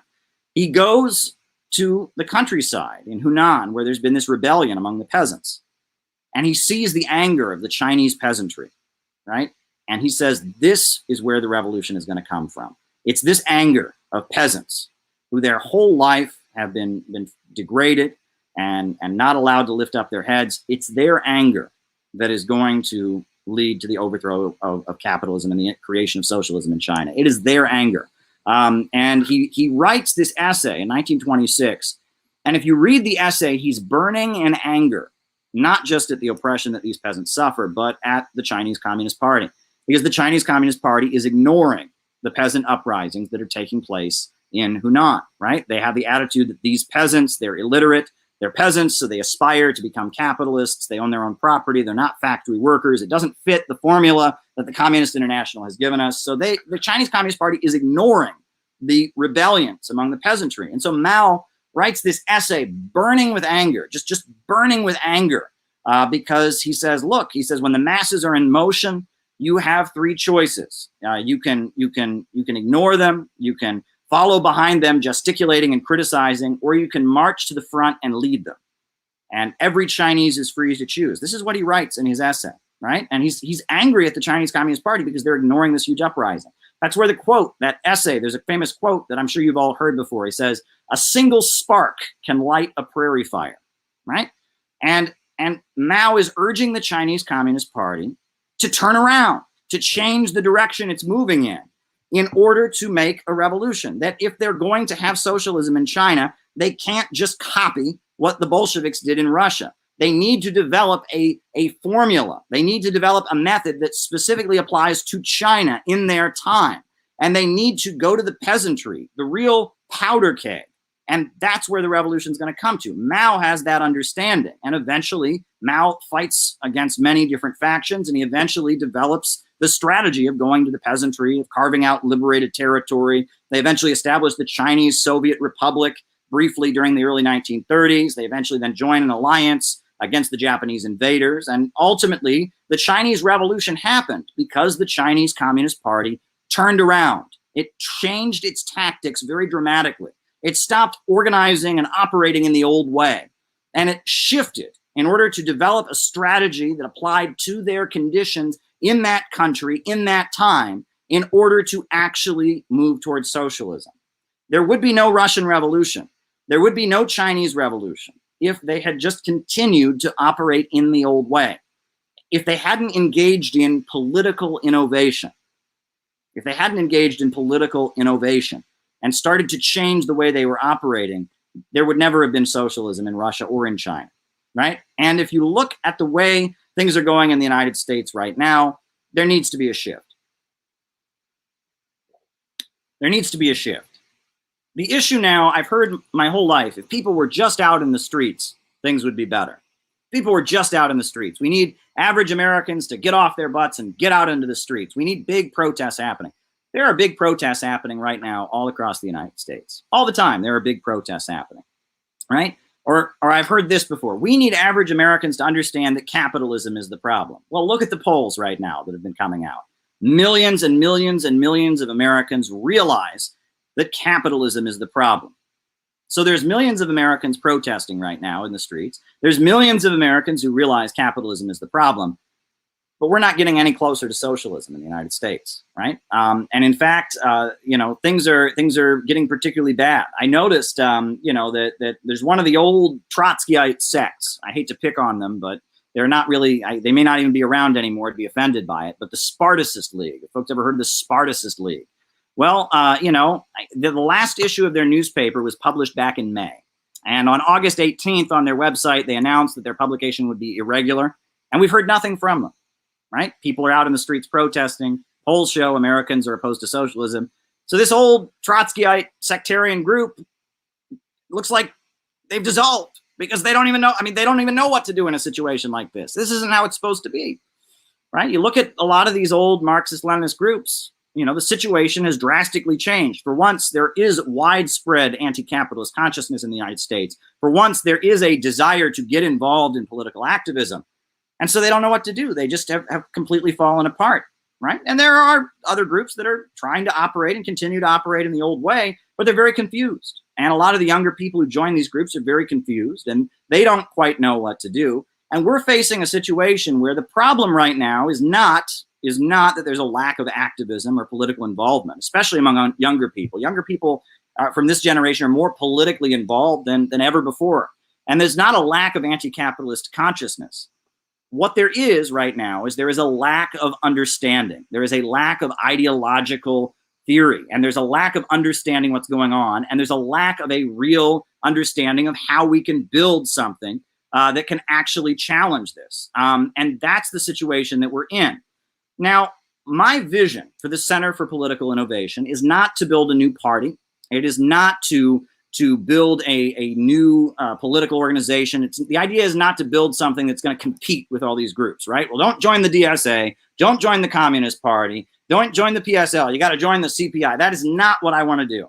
My vision for the CPI is that it'll have people in the DSA, it'll have people in the PSL, it'll have people in the CP, it'll have people in all the different parties talking to it and listening to it. And that we will facilitate the kinds of conversations that need to happen, right? We will enable the socialist movement of the United States to turn around, to change, to move in a new direction, to get things going in a way that can actually get us out of this crisis and start moving towards socialism, because operating the old way is not going to do that. My vision is, you know, we've started with publishing some books, right? The first book we published was The Green Book by Muammar Gaddafi. And I'll tell you, this book has been selling like crazy. And you should read the reviews of this. I mean, unbelievable. I never thought in a million years that this book would sell as many copies as it has. You know, I also published a book on Kamala Harris. I used Kamala Harris to make a point about socialism and the leftist movement and the confusion and what it means to be left-wing in the United States. But my goal is that we would publish, in addition to publishing these books, all kinds of books. I think we ought to publish a book about the relationship between Christianity and socialism. I think we ought to publish a book about the relationship between Islam and socialism. I think we ought to publish a book about the role of Marxists in the struggle to abolish slavery in the United States. I think we ought to publish a book on Ba'athist Arab socialism and how the Arab people changed socialism and developed a socialism for their society. I think we need to write books and publish books about Bolivarianism and hold conferences understanding how the people of South and Central America have changed socialism in order to apply it to their society, all working towards the development of a socialism with American characteristics, right? In China, they admit that their form of socialism would never work in the United States. They openly say we don't seek to impose our political system on any other country. They recognize that their socialism is a uniquely Chinese socialism. It's socialism with Chinese characteristics. Well, we need to develop a socialism with American characteristics that will apply to our country in our time and actually get us out of this nightmare that capitalism has created. That is what needs to be done. Now, not only do I want us to publish books, I want us to publish my goal, right? This is not something we can achieve overnight. My goal would be for us to publish a daily socialist briefing. If every day we put out an email briefing, you know, with updates about what is happening in the economy, with updates about what is happening internationally, with updates about what is happening in the socialist movement, and that in this briefing, we provided inside information about what's happening in US politics, about what's happening in the economy, about what's happening internationally, inside information that nobody else had.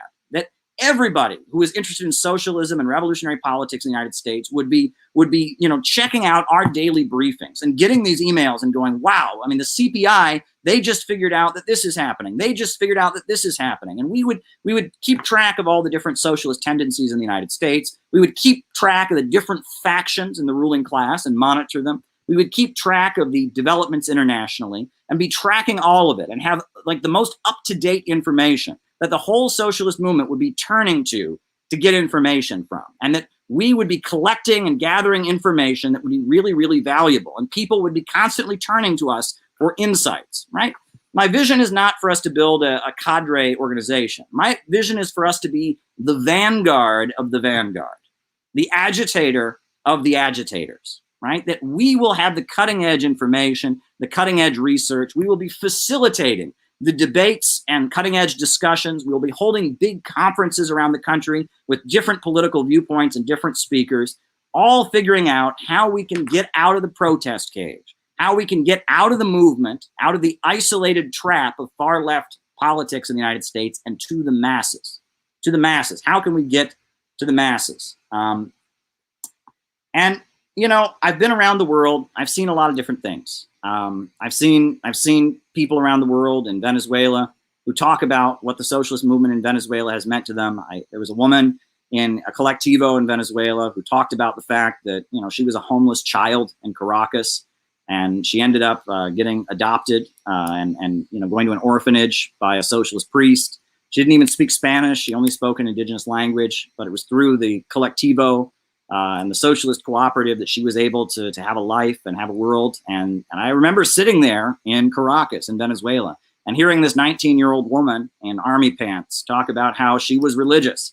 And she believed that God had sent her to the earth with a purpose. And that purpose was to die for socialism in Venezuela, and how that she was willing to give her life to it.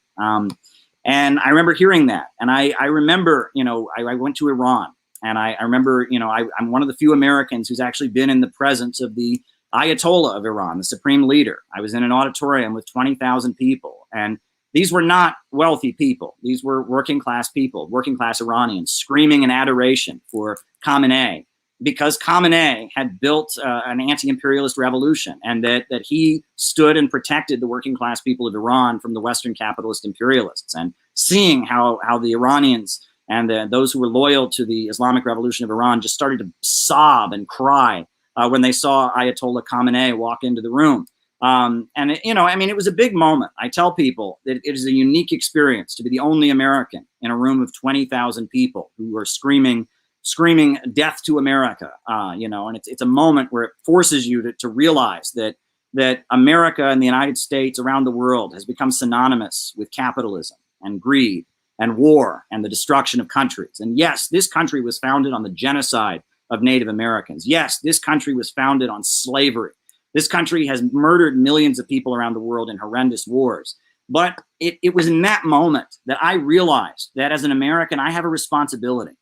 I have a responsibility to not just light an American flag on fire and say, oh, look, I'm not an American. Yeah, I F this country. My responsibility was to show people around the world that there's another side to this country. That this country, at the same time there was slavery going on, there was a mass movement to abolish slavery.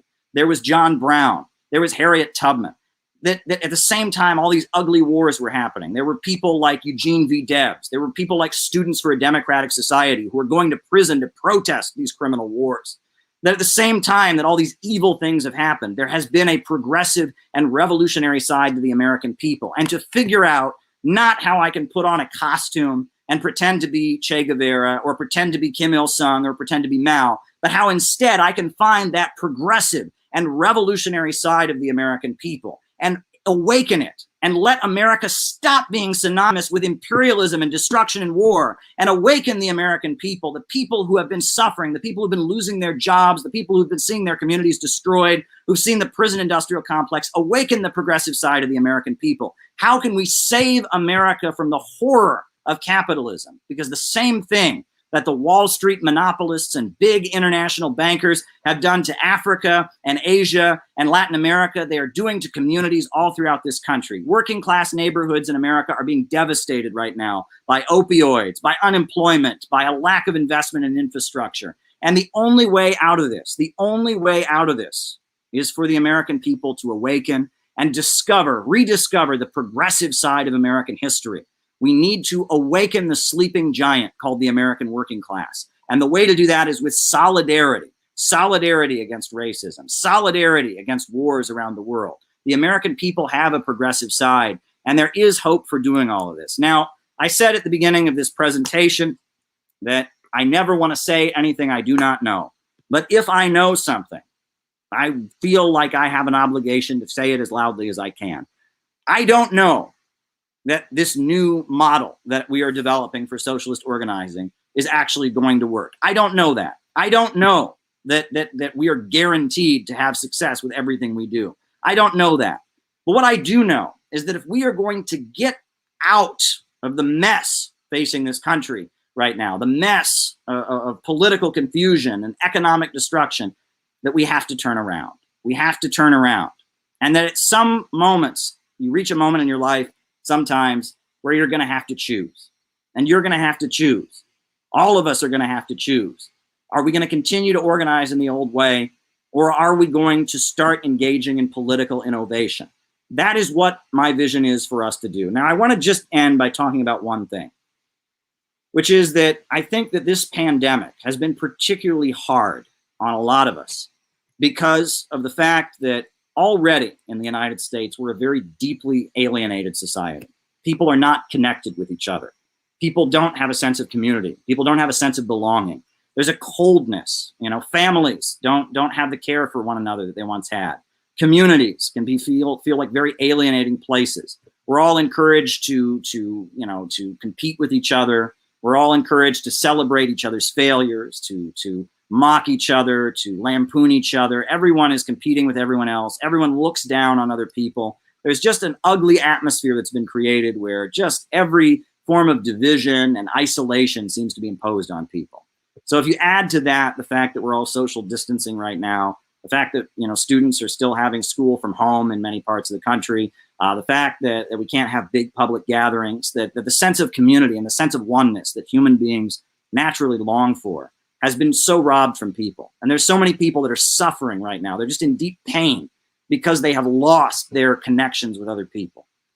And it's hard for people because when it gets down to it, liberalism, the ideology that the Western capitalist system has really promoted, it believes that individualism should come before all else, that human beings should think of themselves as individuals. You can either speak of all humanity or you can speak of the individual, but you can never speak of the collective.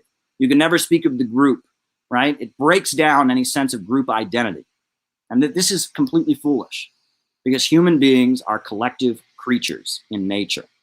And not only are human beings collective creatures, but they are progressive creatures. Ants are collective creatures, but they have been building their ant farms the same way for thousands and thousands of years. Beavers are collective creatures. They've been building their beaver dams the same way for thousands and thousands of years. But human beings, not only are we collective, but it's through our collectivity that our brilliance is enacted. It's human beings coming together that took humanity from caves to space travel, from rocks and dust to iPhones and iPads. Look at every building in the New York City skyline. Look at every great achievement that's been created. That is human beings coming together, collectively working together around a common vision to build something beautiful. We are a progressive species and we are a collective species. And the problem is that at this point, human beings, we have been infected with the free market and with capitalism, with the system of profits and command. And it's time for human reason and rational thinking to take control. That the word revolution itself, right? The word revolution, it originally referred to the fact that the earth is revolving around it, right? The earth revolves around the sun. That's the root of the word. And it was people who didn't go along with the Roman Catholic Church and their belief that the earth was the center of the universe. The people who called themselves revolutionaries were the people who believed in science and understood that actually the earth revolves. That's where the root of the word revolutionary came from. Now, after the events in France in the late 1700s, it became a political term, but originally it was a scientific term for how you understood the universe. And that points to the essence of what a revolution is. A revolution is not an act of violence and chaos. A revolution is not an act of destruction. Revolution is an understanding that science must be applied to humanity and that rational thinking can be applied to society, and society can be reorganized in a rational way. And that is what the word revolution means. The term revolution is about applying science to the human condition. And that's what the Center for Political Innovation aims to do, to apply science, scientific thinking to how we can get out of this crisis. So I've said a lot in the past hour. I've said quite a bit, but I want to end, since I just told you that revolution has a very different meaning than what we're told. Now that I've explained the real meaning of the word revolution, I want to end the way I end all my lives by reciting a very, very important statement, one of the final statements of Chairman Mao Zedong, the author of the Little Red Book. He said, "A new upsurge in the struggle against U.S. imperialism is now emerging throughout the world. Ever since World War II, U.S. imperialism and its followers have been continuously launching wars of aggression. But the people of various countries have been continuously waging revolutionary wars to defeat their aggression. And while the danger of a new world war still exists, and the people of all countries must get prepared, revolution is the main trend in the world today." And that concludes my remarks.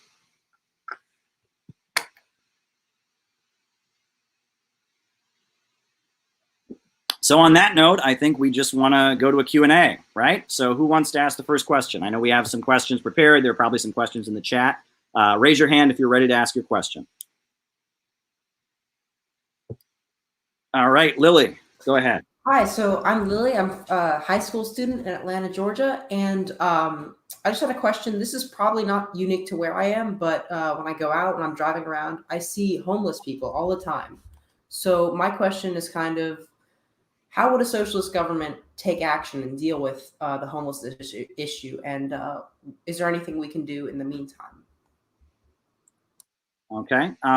So I'm writing that down. Homelessness issue. Do we want to have another question, perhaps? And feel free to introduce yourselves. That was very good, Lily's introduction.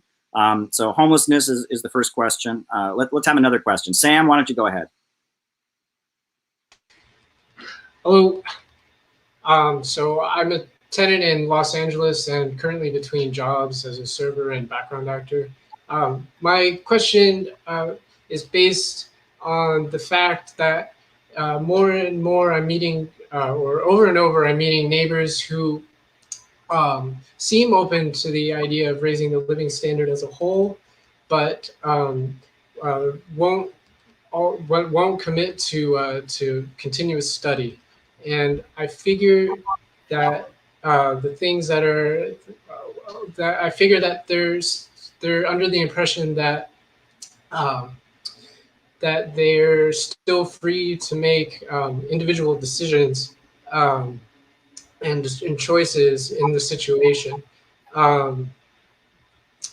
And so the closest people to home are having issues with patients around discussing alternative ideas or alternative programs and worldviews.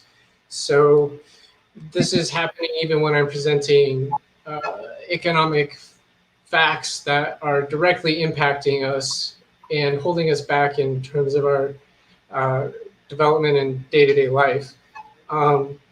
So my question is, how can we reach our neighbors so that they see that the work to achieve our aim of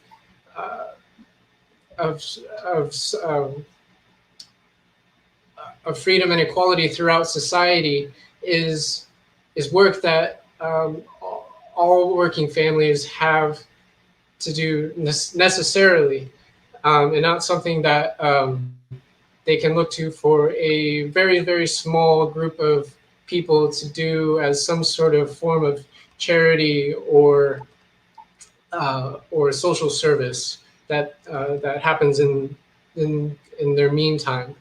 And I know that the talks have touched upon this. If it's what we can do beyond presenting people with books, or is it food and books, or tapping into people's interests beyond, or tapping into what people are interested in, applying the ideas through that way. So that's my question. Thank you. Okay, and while I answer this, if somebody could look, if there people have been following the chat, can somebody, maybe Dust, would you be willing to look through the chat and see if there's any questions from the chat that we should raise? Can you do that, Dust, while I answer this? See if there's any questions from the chat that we ought to address next, and then address the question from folks on here. Does that sound good? Sure. You want me to read them from the chat? Yeah. After I answer this, I'll ask you to read a couple questions from the chat, so we can answer those. Now, you know, Lily asked about homelessness and the homelessness in the community, and then it was a very similar question from Sam, where he was asking about, you know, in his struggles around housing, how can he impact people who don't seem to be committed to regular study. And I think that what's important is that we need to develop a community that people can feel like they are a part of.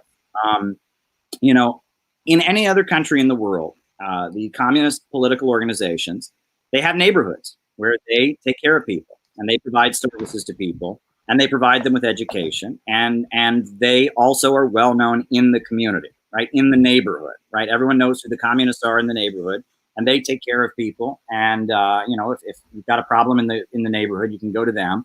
But on top of that, there are regular communist events that people go to, right? There are regular forums, there are regular speeches. There, you know, often there is free food distributed at these events. It's not simply a charitable organization. It's not simply just giving stuff away. It's the fact that they built kind of a community around their ideas, but also around community service. The communists are the ones who are involved in the community.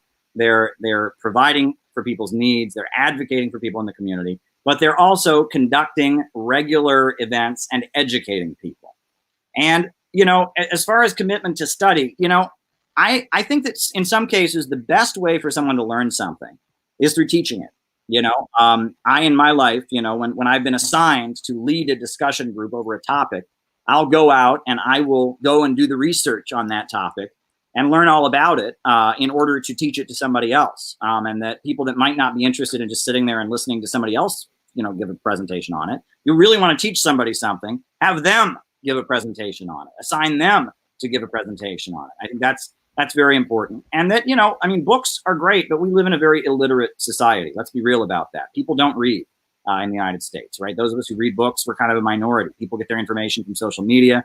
They get their information from television. I mean, I think it's great that Dust James has a YouTube channel and is doing great work on there. I think it's really, really great that the folks at TwinkRev have their broadcasts. And I feel like all of us should try to increase our social media content. But the main thing I feel like is we need to build community, right? It can't simply be an internet thing. It's about building an in real life community where we can be providing for people, where people can learn to depend on each other. Because as the economy gets worse, people are going to have to depend on each other even more, right? When people are struggling, when people don't have jobs, they're going to depend on each other.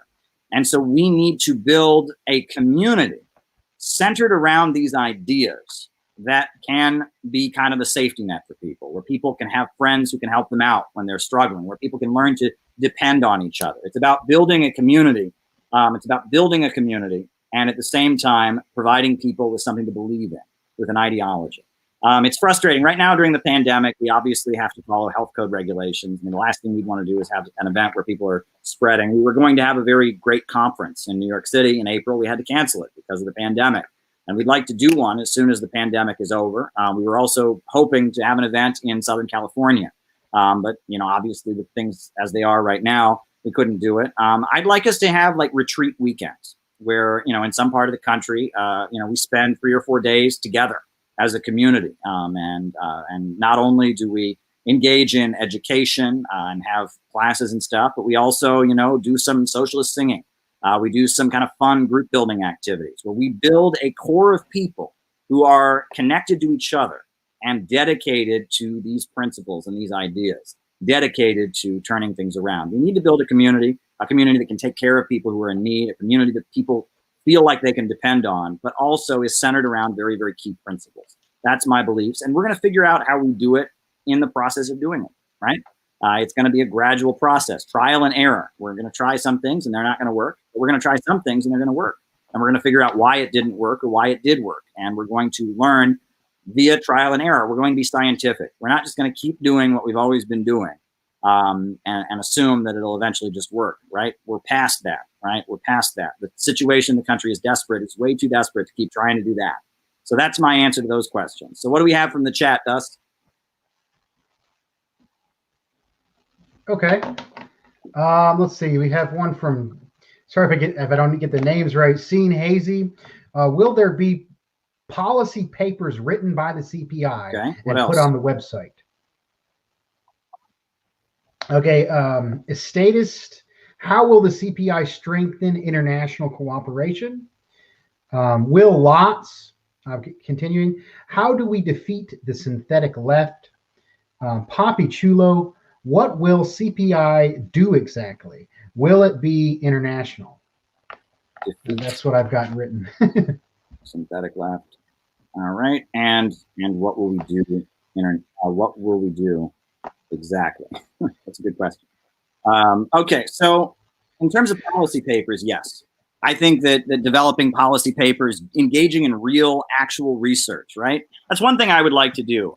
Is we should we should have members find issues in the country and start doing research on it and find information. And we should be, again, putting out the most cutting-edge information. My vision is that we would have a daily briefing that would go out every single day, and that people could subscribe to that briefing, and that anyone in the United States who's interested in socialism would be getting this daily briefing and seeing the information that CPI is compiling, right? People would be coming to us because we have this very, very valuable information, and that we have our ear to the ground. We're keeping track of real trends. This is what the Heritage Foundation does for the bourgeoisie. This is what the Council on Foreign Relations does for the bourgeoisie, right? This is what the American Enterprise Institute does for the bourgeoisie. It's time that the working class had a think tank of its own that had the most advanced and cutting edge information and was feeding that information to those who want to build a better world. Now, as far as the question of defeating the synthetic left, I think that it's important that we not have a confrontational approach, right? That's the perfect way to isolate ourselves. And that's the last thing we want, right? And if we go in and I thought it was very interesting, Mihail's presentation about the conflicts going on inside of the DSA, right? Very interesting, to hear what's going on between this Red Star faction and these social democratic factions, the people that control Jacobin. And I think the more information we can dig up about who these factions are in DSA and who they represent and who they're tied to, and who's funding them and what agendas they have is very important. But at the same time, I would encourage those of us who are members of DSA not to get in a fight, not to get in a confrontation. Because at the end of the day, DSA is going to be run by the people who run DSA, right? And that if we go in there and look like we're trying to set up a fight and a factional fight, it'll be very easy to isolate us. But wouldn't it be great, though, if in everyone's local DSA chapter, whenever there was something big and cutting edge in the news, like Venezuela or what's been going on, internationally, or what's been going on in the country, that they turned to the CPI people for information, right? If we were a voice whispering in the ear of the entire DSA, providing our information and our analysis, right? That would be brilliant. If every time we turned around, every time there was a big situation, we had a new book on it that they would read, people would read and learn all kinds of things about it. When there was, there were new, proposals in terms of policy, we would have our website with new policy proposals and demands that were being posted, right? That we wouldn't be a faction competing for power with all the different leftist groups. We would rather be a source of thought and a source of cutting edge political innovation. Right. And that would be the way to change things by being willing to engage with anybody and provide information with anybody and constantly making ourselves more valuable because of intellectual research and academic work that we are doing. Now, in terms of international cooperation, I must absolutely say that right now there is an urgent need to get American working people in general, but most especially American socialists and people that are leftists, to understand that neither Russia or China is their enemy, and that there is some COINTELPRO stuff going on right now. Let's be real, right? The New York Times, they ran an article, not an article, but like a video production that they made attacking China's healthcare system, and it was exposed by the journalist Nathan Rich. Now, why do you think they picked the issue of healthcare to attack China? Why? Because that's an issue that's very, very important to Bernie Sanders supporters. And the idea that was to send a message to people in the United States who want single-payer health care that China is not your friend. And that video was full of lies. I mean, they mistranslated people on purpose. Nathan Rich, the journalist, ripped it to shreds. It was a lie, but it was aimed at socialists. There's a reason, the New York Times will run continuous articles, right? Young Marxists arrested in China. Why do they do that? It's aimed at Marxists in the United States. China is your enemy. And it's like, it'd be funny. It'd be like, imagine an article in China, young capitalist arrested in China, or arrested in the United States, right? I mean, it would be ridiculous, right? I mean, China, the ruling ideology is communism. So the idea that somebody who believes in communism might get arrested, if you really think about it, is not a scandal. There's probably more to the story than that. We don't know. Was it a justified arrest or not? There's more to the story than simply this young person believed in Marxism and got arrested. But there's a reason that they plant stories like that. This is an operation. It is about trying to do what the capitalists were very successful in doing in the lead up to World War I, which is get the socialist movement and get advocates for the working class at home to be advocates of war and international tension abroad, right? They want to transform believers in socialism, instead of being fighters for peace, instead of being fighters for international friendship and cooperation and international solidarity. They want to mobilize leftists to promote the idea that a war with China or a war with Russia would be a good thing because Russia and China are a bunch of phonies and they're all racist and sexist and homophobic or whatever. And we have to combat that. That doesn't mean we should blindly apologize for everything that these countries do. That doesn't mean we should simply we should never deny that bad things happen over there, or that we should be lobbyists for a foreign government or something like that. I would never advocate such a thing. But we need to push back against the efforts in left-wing circles to cultivate a warlike mentality, because that's what they're doing. I mean, certain voices have been highlighted on the internet to represent socialist and Marxist thought, and their main message is, young people, oh, you're interested in socialism? Russia's your enemy. China's your enemy. Anyone who defends Russia and China is a secret Nazi, right? This is being consciously done. The ruling class knows what they're doing. Right? The synthetic left was created consciously, right? The Congress for Cultural Freedom. There's a whole history of that, of trying to maneuver and manipulate the socialist movement to serve Wall Street imperialism and tearing down countries around the world. So we need to consciously and carefully push back against that, but not do so in a way that will isolate us, because, there's going to be people that would like to isolate us. There's already people that think, that this is, I'm trying to start a new party, right? That's out there, right? Oh, Caleb's just trying to start a new party. Well, I'm not trying to start a new party. Right? There are people watching right now who are in all kinds of different political tendencies, and that's absolutely fine with me, and that's what I want, right? And I want us to be the cutting edge in every single one of these organizations, right? I want us to have cutting edge information that will be useful to every single one of these organizations, but ultimately, I want us to get out of that little tiny leftist activist milieu and get to the masses, and that's going to require political innovation. So I hope that answers those 4 questions. Go ahead, Max. Hello, my name is Max. I am a youth from Virginia, and my question is the following: the current climate crisis is a threat to the world and humanity as a whole. Amongst the Generation Z, this crisis is a very foreboding issue. As a result, there has been a mental health crisis amongst youth. Many cope with drugs, drinking, and other antisocial behavior. You can see this, and I have personally seen it, in the bathrooms, as my fellow youth express their alienation in the form of a vape pen between classes. Many are depressed, alienated, and even suicidal. Generation Z is looking for a way out of this crisis and is open to ideological direction. So, playing devil's advocate, and as a representative of my generation, what would socialism have to offer in comparison to capitalism in terms of solutions? I think it's brilliant that in your question, Max, you linked the mental health crisis and the climate crisis, because I think that when it comes to the climate crisis, the main answer, the main solution to the climate crisis that's being offered by the voices representing big capital is an answer that is resulting in a mental health crisis, right? So yeah, we got the far right wing, and they say that climate change isn't real. Oh, it's all made up. Climate change isn't real. It snowed last summer. It snowed last winter. It can't be real. Climate change is all made up. It's a communist conspiracy to hurt my profits. But aside from that, right, the main voices highlighting the very real problems of climate change, the main voices that are doing it, they have come forward and they have said the answer to the climate crisis is reducing human consumption, right, and reducing the human population. Barack Obama actually went to South Africa and said that if everyone on the continent had a house and a car, that it would destroy the planet, and basically told the people of Africa that they had to stay poor because of the climate crisis. And that we're constantly being told, don't have children, don't grow up because that'll hurt, Mother Nature. And the answer to the climate crisis is an end of historical progress.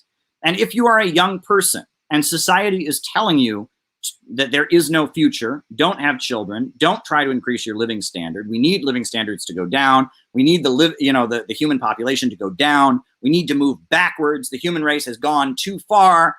That is a very depressing message. You can't live your life with that message. You can't go through life being told you need to be poorer. You can't go through life being told that humanity has gone too far. And that message is completely wrong.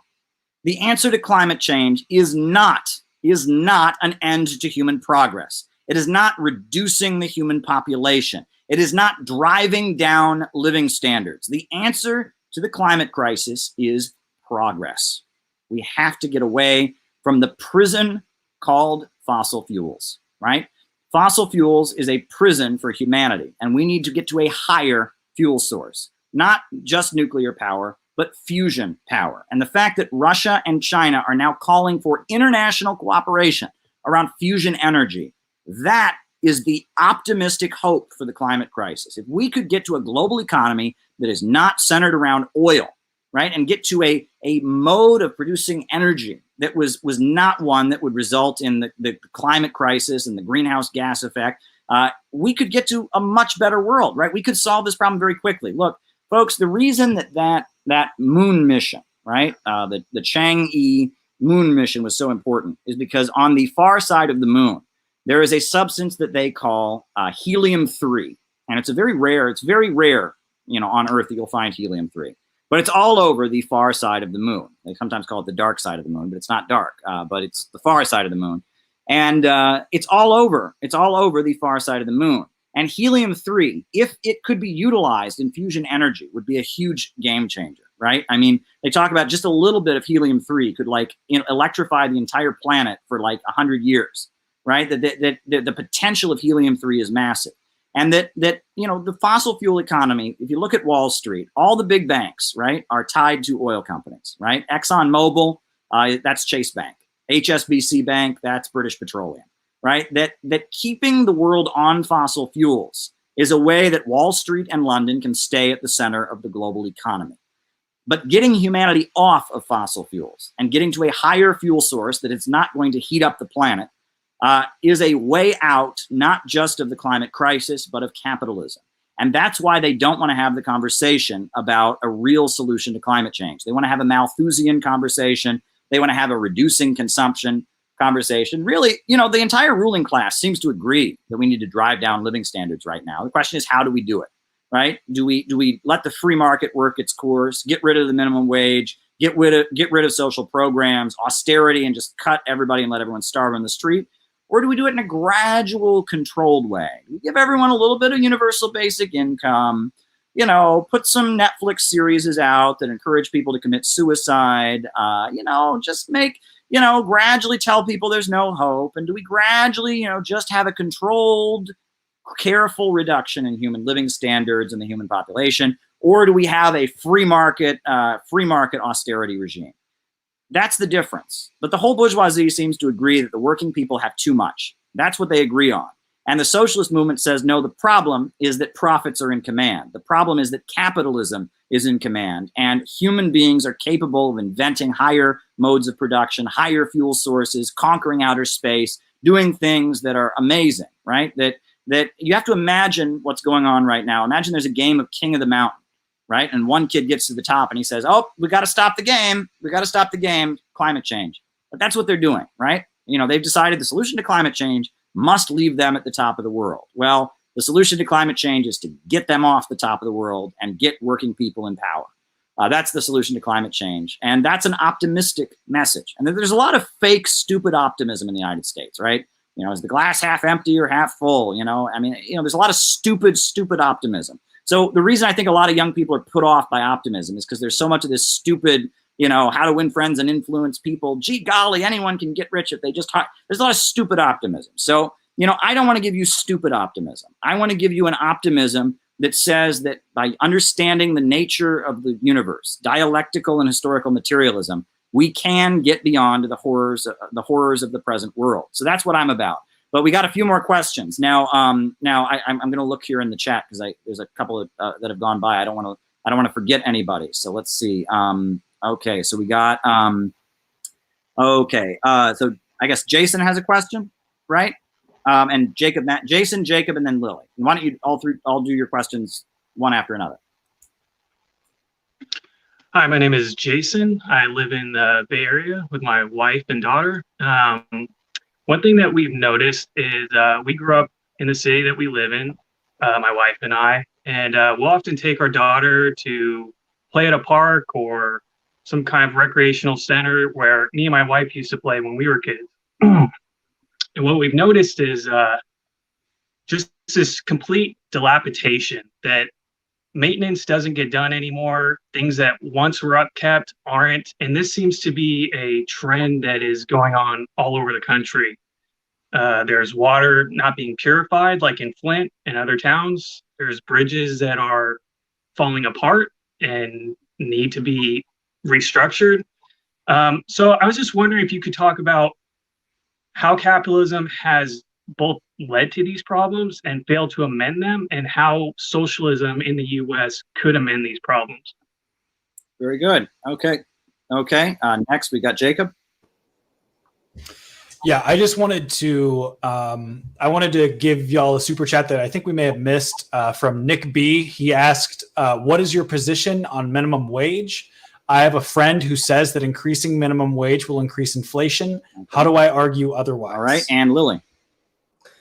Yeah, so the last question was kind of more material, and this is more ideological. So, Caleb, you've spoken about your 4 points to transition to socialism before, and I really like these points, but some of the things you say, they sound kind of similar to what FDR, Franklin Delano Roosevelt, did, and some of the things he wanted to do before he died.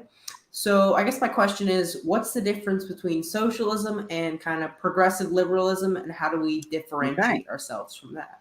Okay, so in terms of crumbling infrastructure, I think it's interesting that the bourgeoisie on some level knows they need an infrastructure, right? They know that. You know, if people don't drive down the roads, they can't get to stores and buy their products, right? That if the electricity doesn't work, they can't have electricity to run their power plants or to run their factories.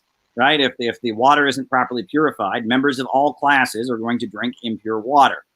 And Obama promised that he was going to fix the infrastructure, and he didn't. And Trump promised that he was going to fix the infrastructure, and he didn't.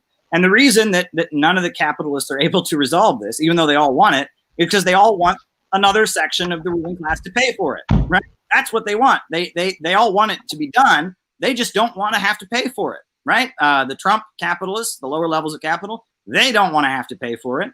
The Obama and the higher levels of capital, they don't want to have to pay for it. And that to force other sections of the capitalist class to pay for it requires an amount of Bonapartist political suppression, right? That you're going to need some kind of strong state power to beat down the other section of the capitalist class and force them to pay for it. Roosevelt, during the 1930s, he aligned himself with the Rockefeller family, and he beat down the National Association of Manufacturers and Henry Ford and Henry Morgan and forced them to pay for things like Social Security and unemployment insurance, right? And he forced them to accept, factory unions. He was aligned with one section of the ruling class. He built a mass movement to beat down another section of the ruling class. And that's what Bonapartism is. It's when there's a capitalist crisis, the capitalists fight among themselves about who is going to have to pay for the Bonapartist mechanisms in order to resolve it. And I talked in my presentation about Nazi Germany, right? That was a Bonapartist regime that represented Krupp and Thyssen and certain industrial interests in Germany. And they seized control of the government, and they used the government to beat the crap out of the rest of the ruling class and force them to take measures that would, stabilize the economy. And that's why in a time of capitalist crisis, capitalist societies tend to move in a more fascistic direction. Because they need, a more authoritarian state to control members of their own class. That's basically what it's about. Now, that's why we have this infrastructure problem, and that a socialist society would mobilize the population to build. And I mean, imagine, the Democrats, they've had this proposal that they call the, what do they call it? The National Service Initiative. And it sounds great. Like every young person would be encouraged to do some community service. What it is austerity, right? If they would lay off postal workers, they would lay off sanitation workers, they would lay off school teachers, and they would have young people who are still, getting supported by their parents do all their work for free, right? They would eliminate all these good paying government jobs and have young people do it for free for the good of the country, guys, right? Be patriotic. That's the Democrats' proposal. It's awful. But imagine if something like Franklin Delano Roosevelt's Works Progress Administration were to really be proposed, right? If there was a mass state-led effort to rebuild the country. And I've raised, the 4 points that I've raised as policy solutions that would move the USA closer to socialism would be a mass program of reconstruction of the country, public control of oil and gas, public control of banking, and the guaranteeing of an economic Bill of Rights. Now, on the surface, those four things alone do not create socialism, right? They don't, right? I mean, I think Norway has all four of those things, right? But in the United States, they don't have the banking thing in Norway, but the other three they have. But in order to enact that in the United States, you would have to build such a mass powerful movement to overturn and push back so much capitalist power that in order to do that, you would be turning the tides to the working class being the leaders of the government, right? And that's the nature of the transitional demand, right? The Russian Revolution, for example, was not fought on the basis of fight for communism. The Russian Revolution happened because the Bolsheviks were known as the people who want to end the war. It was peace, land, and bread, but peace was the main thing. The Bolsheviks were the anti-war guys, right? And that's what they were known as. They are the party that wants to end the war. And at that point, the big question was, are we for the war? Or are we against it?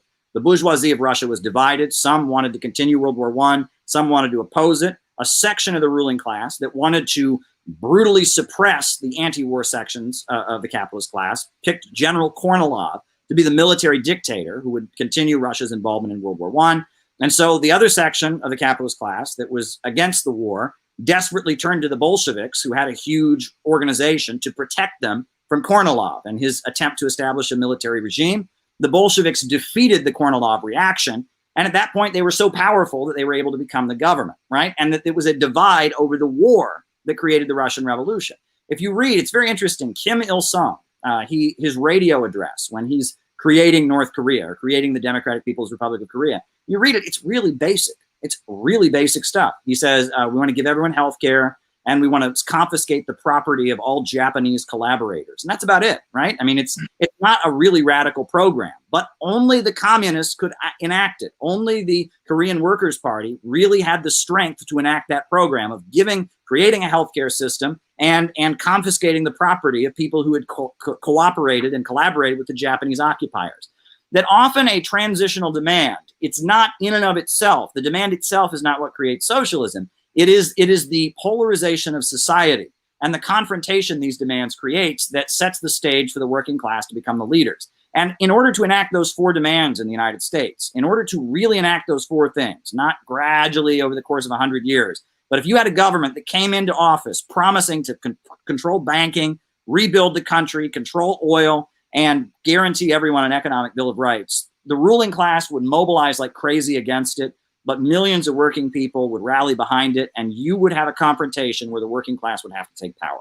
That is how a transitional program tends to work. And that is why I have proposed that. And Roosevelt's economic reforms didn't really challenge property, right? If you're saying the government should control natural gas, if you're saying the government should have a state monopoly on the lending of money, that is something that is challenging capitalist property relations, right? I mean, you can't have capitalism without private lending of money at interest. You can't have capitalism without private oil companies. I mean, the oil companies of the United States rule the world.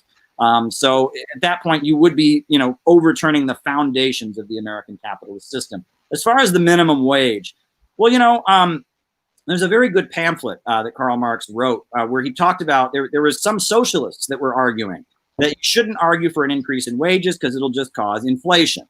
And they called this theory the iron law of wages. And Karl Marx, in his pamphlet, very carefully dissected that argument with mathematics and just showed how if workers' wages increase, it doesn't naturally result in inflation. That's simply an economic myth.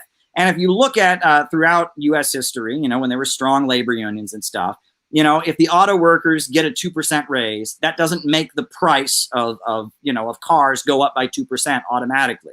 There are many, many factors that go into the cost of cars other than just what auto workers get paid. And so this is fallacious free market thinking, right? There's all of this malarkey about economics is out there, right? Libertarian, Austrian school, Chicago school economics is a joke. It is laughed at by academic economists. It's not real economic theory, okay? But there has been loads and loads and loads of money pumped into this silly Milton Friedman thinking, where you get arguments like, oh, if there wasn't a minimum wage, there'd be full employment. Everyone would have a job. Or hey, if the government just completely deregulated everything, we would have a free market paradise and it would work. And this is a joke, right? I mean, this stuff doesn't work. It's been widely refuted, and the whole history of academic economics is trying to correct the problems created, the natural problems created by the market just taking its course. So, I think there's a term they talk about, the benevolent market hypothesis and all of this. The market just naturally solves all problems. It doesn't, right? And that minimum wages don't result in mass inflation. And that this is one of the lies that's been pushed on us. So we got a few more questions here, right? Someone, Dust James wants to read Gavin's question, right? Yes. There's a youth group for Center for Political Innovation. It's Students and Youth for a New America. I recently interviewed Gavin Lockhart on my show, and he has a question. Among many new socialists, a new line is being pushed that claims socialism has nothing to do with state policy. How do we fight that idea that socialism is just some employee stock program? Okay. All right. Well, first of all, I want to give a great shout out to Gavin and to Students and Youth for a New America, because, it's an organization that's been around for a little while. It's not a very big organization, but I started giving classes in New York City to some college students at New School University. And they built, kind of a study group.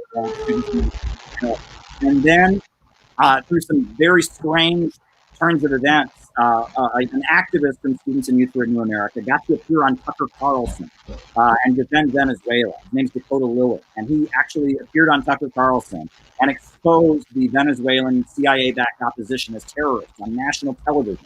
Millions of people saw this on Tucker Carlson. And Gavin, he's somebody in Illinois who's been organizing the Students and Youth for a New America. I think someone needs to mute, if they can mute. We're getting some feedback. He's been organizing, and he's been, on the campus. He has an official established community college organization on his campus, and he has been relentless in pushing socialism with American characteristics and building the Students and Youth for a New America clubs. And if you're on a campus and you have the ability to set up a campus organization, I would encourage you to set up a Students and Youth for a New America club on your campus, right? And then that can be a wing on the campuses of this effort that we're building. So I would encourage you to do that. Check out the great interview Dust James did with Gavin Lockhart about Students and Youth for a New America. The organization is still alive. We've sent delegates to Venezuela. We've sent delegates to Ukraine, to East Ukraine, where the people of Ukraine are resisting fascism. It's a great group. Now, as far as this question about socialism, isn't it just if every company is a cooperative? No, because capitalism is profits in command.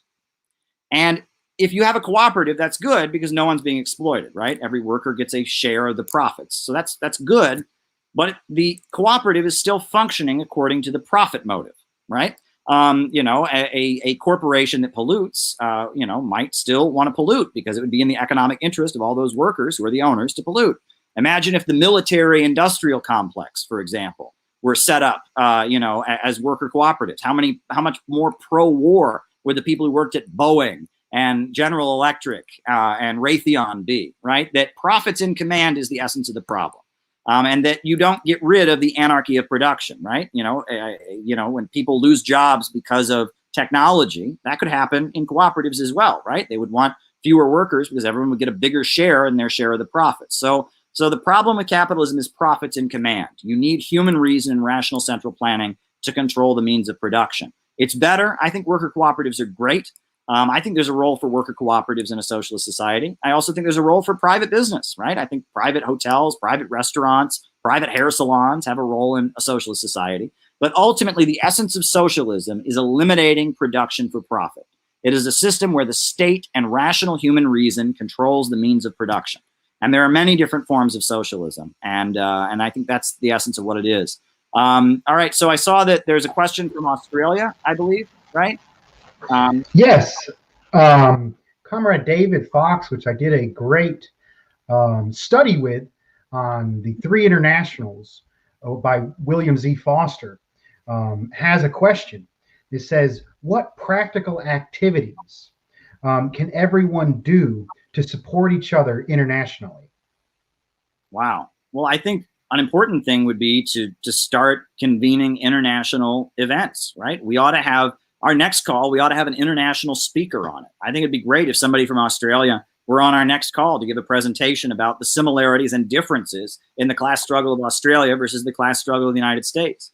I think it would be great, if there would be, conference calls and events like this where we had speakers from different countries around the world. I think that would be great. And the more that we can be cooperating, I talk about the synthetic left. One thing that David Fox has pointed out in many of his comments and his videos is they have the exact same problem in Australia, the exact same problem we're facing in the United States with the synthetic left and the distortion of leftist politics. The exact same thing is happening in Australia. I think we should organize future calls. Now, this was a test run tonight. This is the first one we've done, the first Zoom conference we've done. I think this was a success. I see hundreds of people watching this live. I heard great dynamic presentations from people, great music. This has been a great event. And I think our next one is going to be even better. And our next one, I think we should tackle topics that'll get people interested in. I don't know what our next one will be, but we're going to have a Zoom call pretty soon. If you want to get involved, shoot me an email, calebmaupin@gmail.com, no periods or spaces. Get involved and let's plan our next Zoom educational conference, right? Let's do it, right? We've had a successful event tonight. Let's plan another one and let's include an international speaker in the next one. Let's pick a topic that'll be cutting edge, that'll grab people's attention. I think that would be great. It looks like we are reaching the time to conclude. So it has been an amazing night. And I actually am hoping that Max will end this conference the way he started it, by playing the Internationale on his saxophone, reminding us of the beautiful traditions that have been part of everything we're about. I do want to say this, before you play the Internationale, Max, I don't know if people know this, but, in the communist movement, people salute each other like this, the fist salute, right? Where did that come from? Well, just like the Internationale, that came from the Paris Commune. And when the Paris Commune was being defeated, they lined up various people who had been revolutionary fighters in the Commune, and they shot them. It was like a firing squad. And before they were being shot, they all did this. They held their fists up like this. And then they would dump their bodies into graves. And the executioners would look on in horror because of something called rigorous mortem. And as the dead bodies were there in the graves, the fists would come up out of the ground. And the fist from the Paris Commune became the symbol of revolutionary immortality, the symbol of the power of the ideas that built the Paris Commune. And the Paris Commune also brought us the Internationale, right? And what we're doing here, we are continuing a great tradition, right? That this is the tradition that raised millions of people around the world out of poverty, that turned Russia and China into superpowers, that built the civil rights movement in the United States, that is the reason that workers in factories in the United States once had decent wages, that is the reason that women in this country get to vote. What we're doing here is we are rescuing Marxism and the tradition of science and revolution from the synthetic left, from the phonies, from the forces of destruction that have kind of hijacked it during the late Cold War. We are on the cutting edge here doing something really, really powerful. This conference that we're having is a lot like that fist rising up out of the ground. That's what we're about. That's what we're all about. And I want to thank everyone who helped make this dynamic conversation happen. We are on the cutting edge of some really beautiful stuff that's going to happen.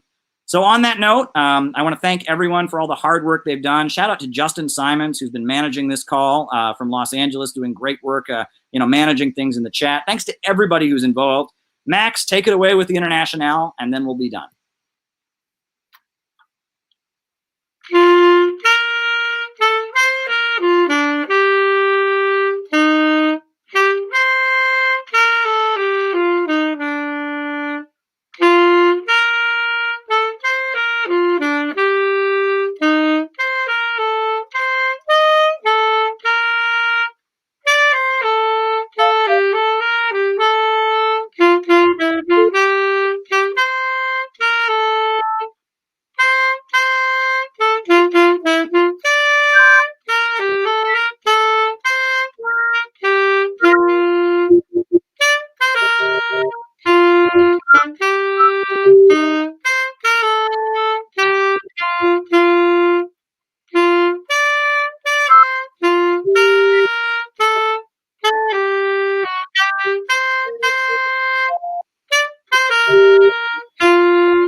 night, everybody.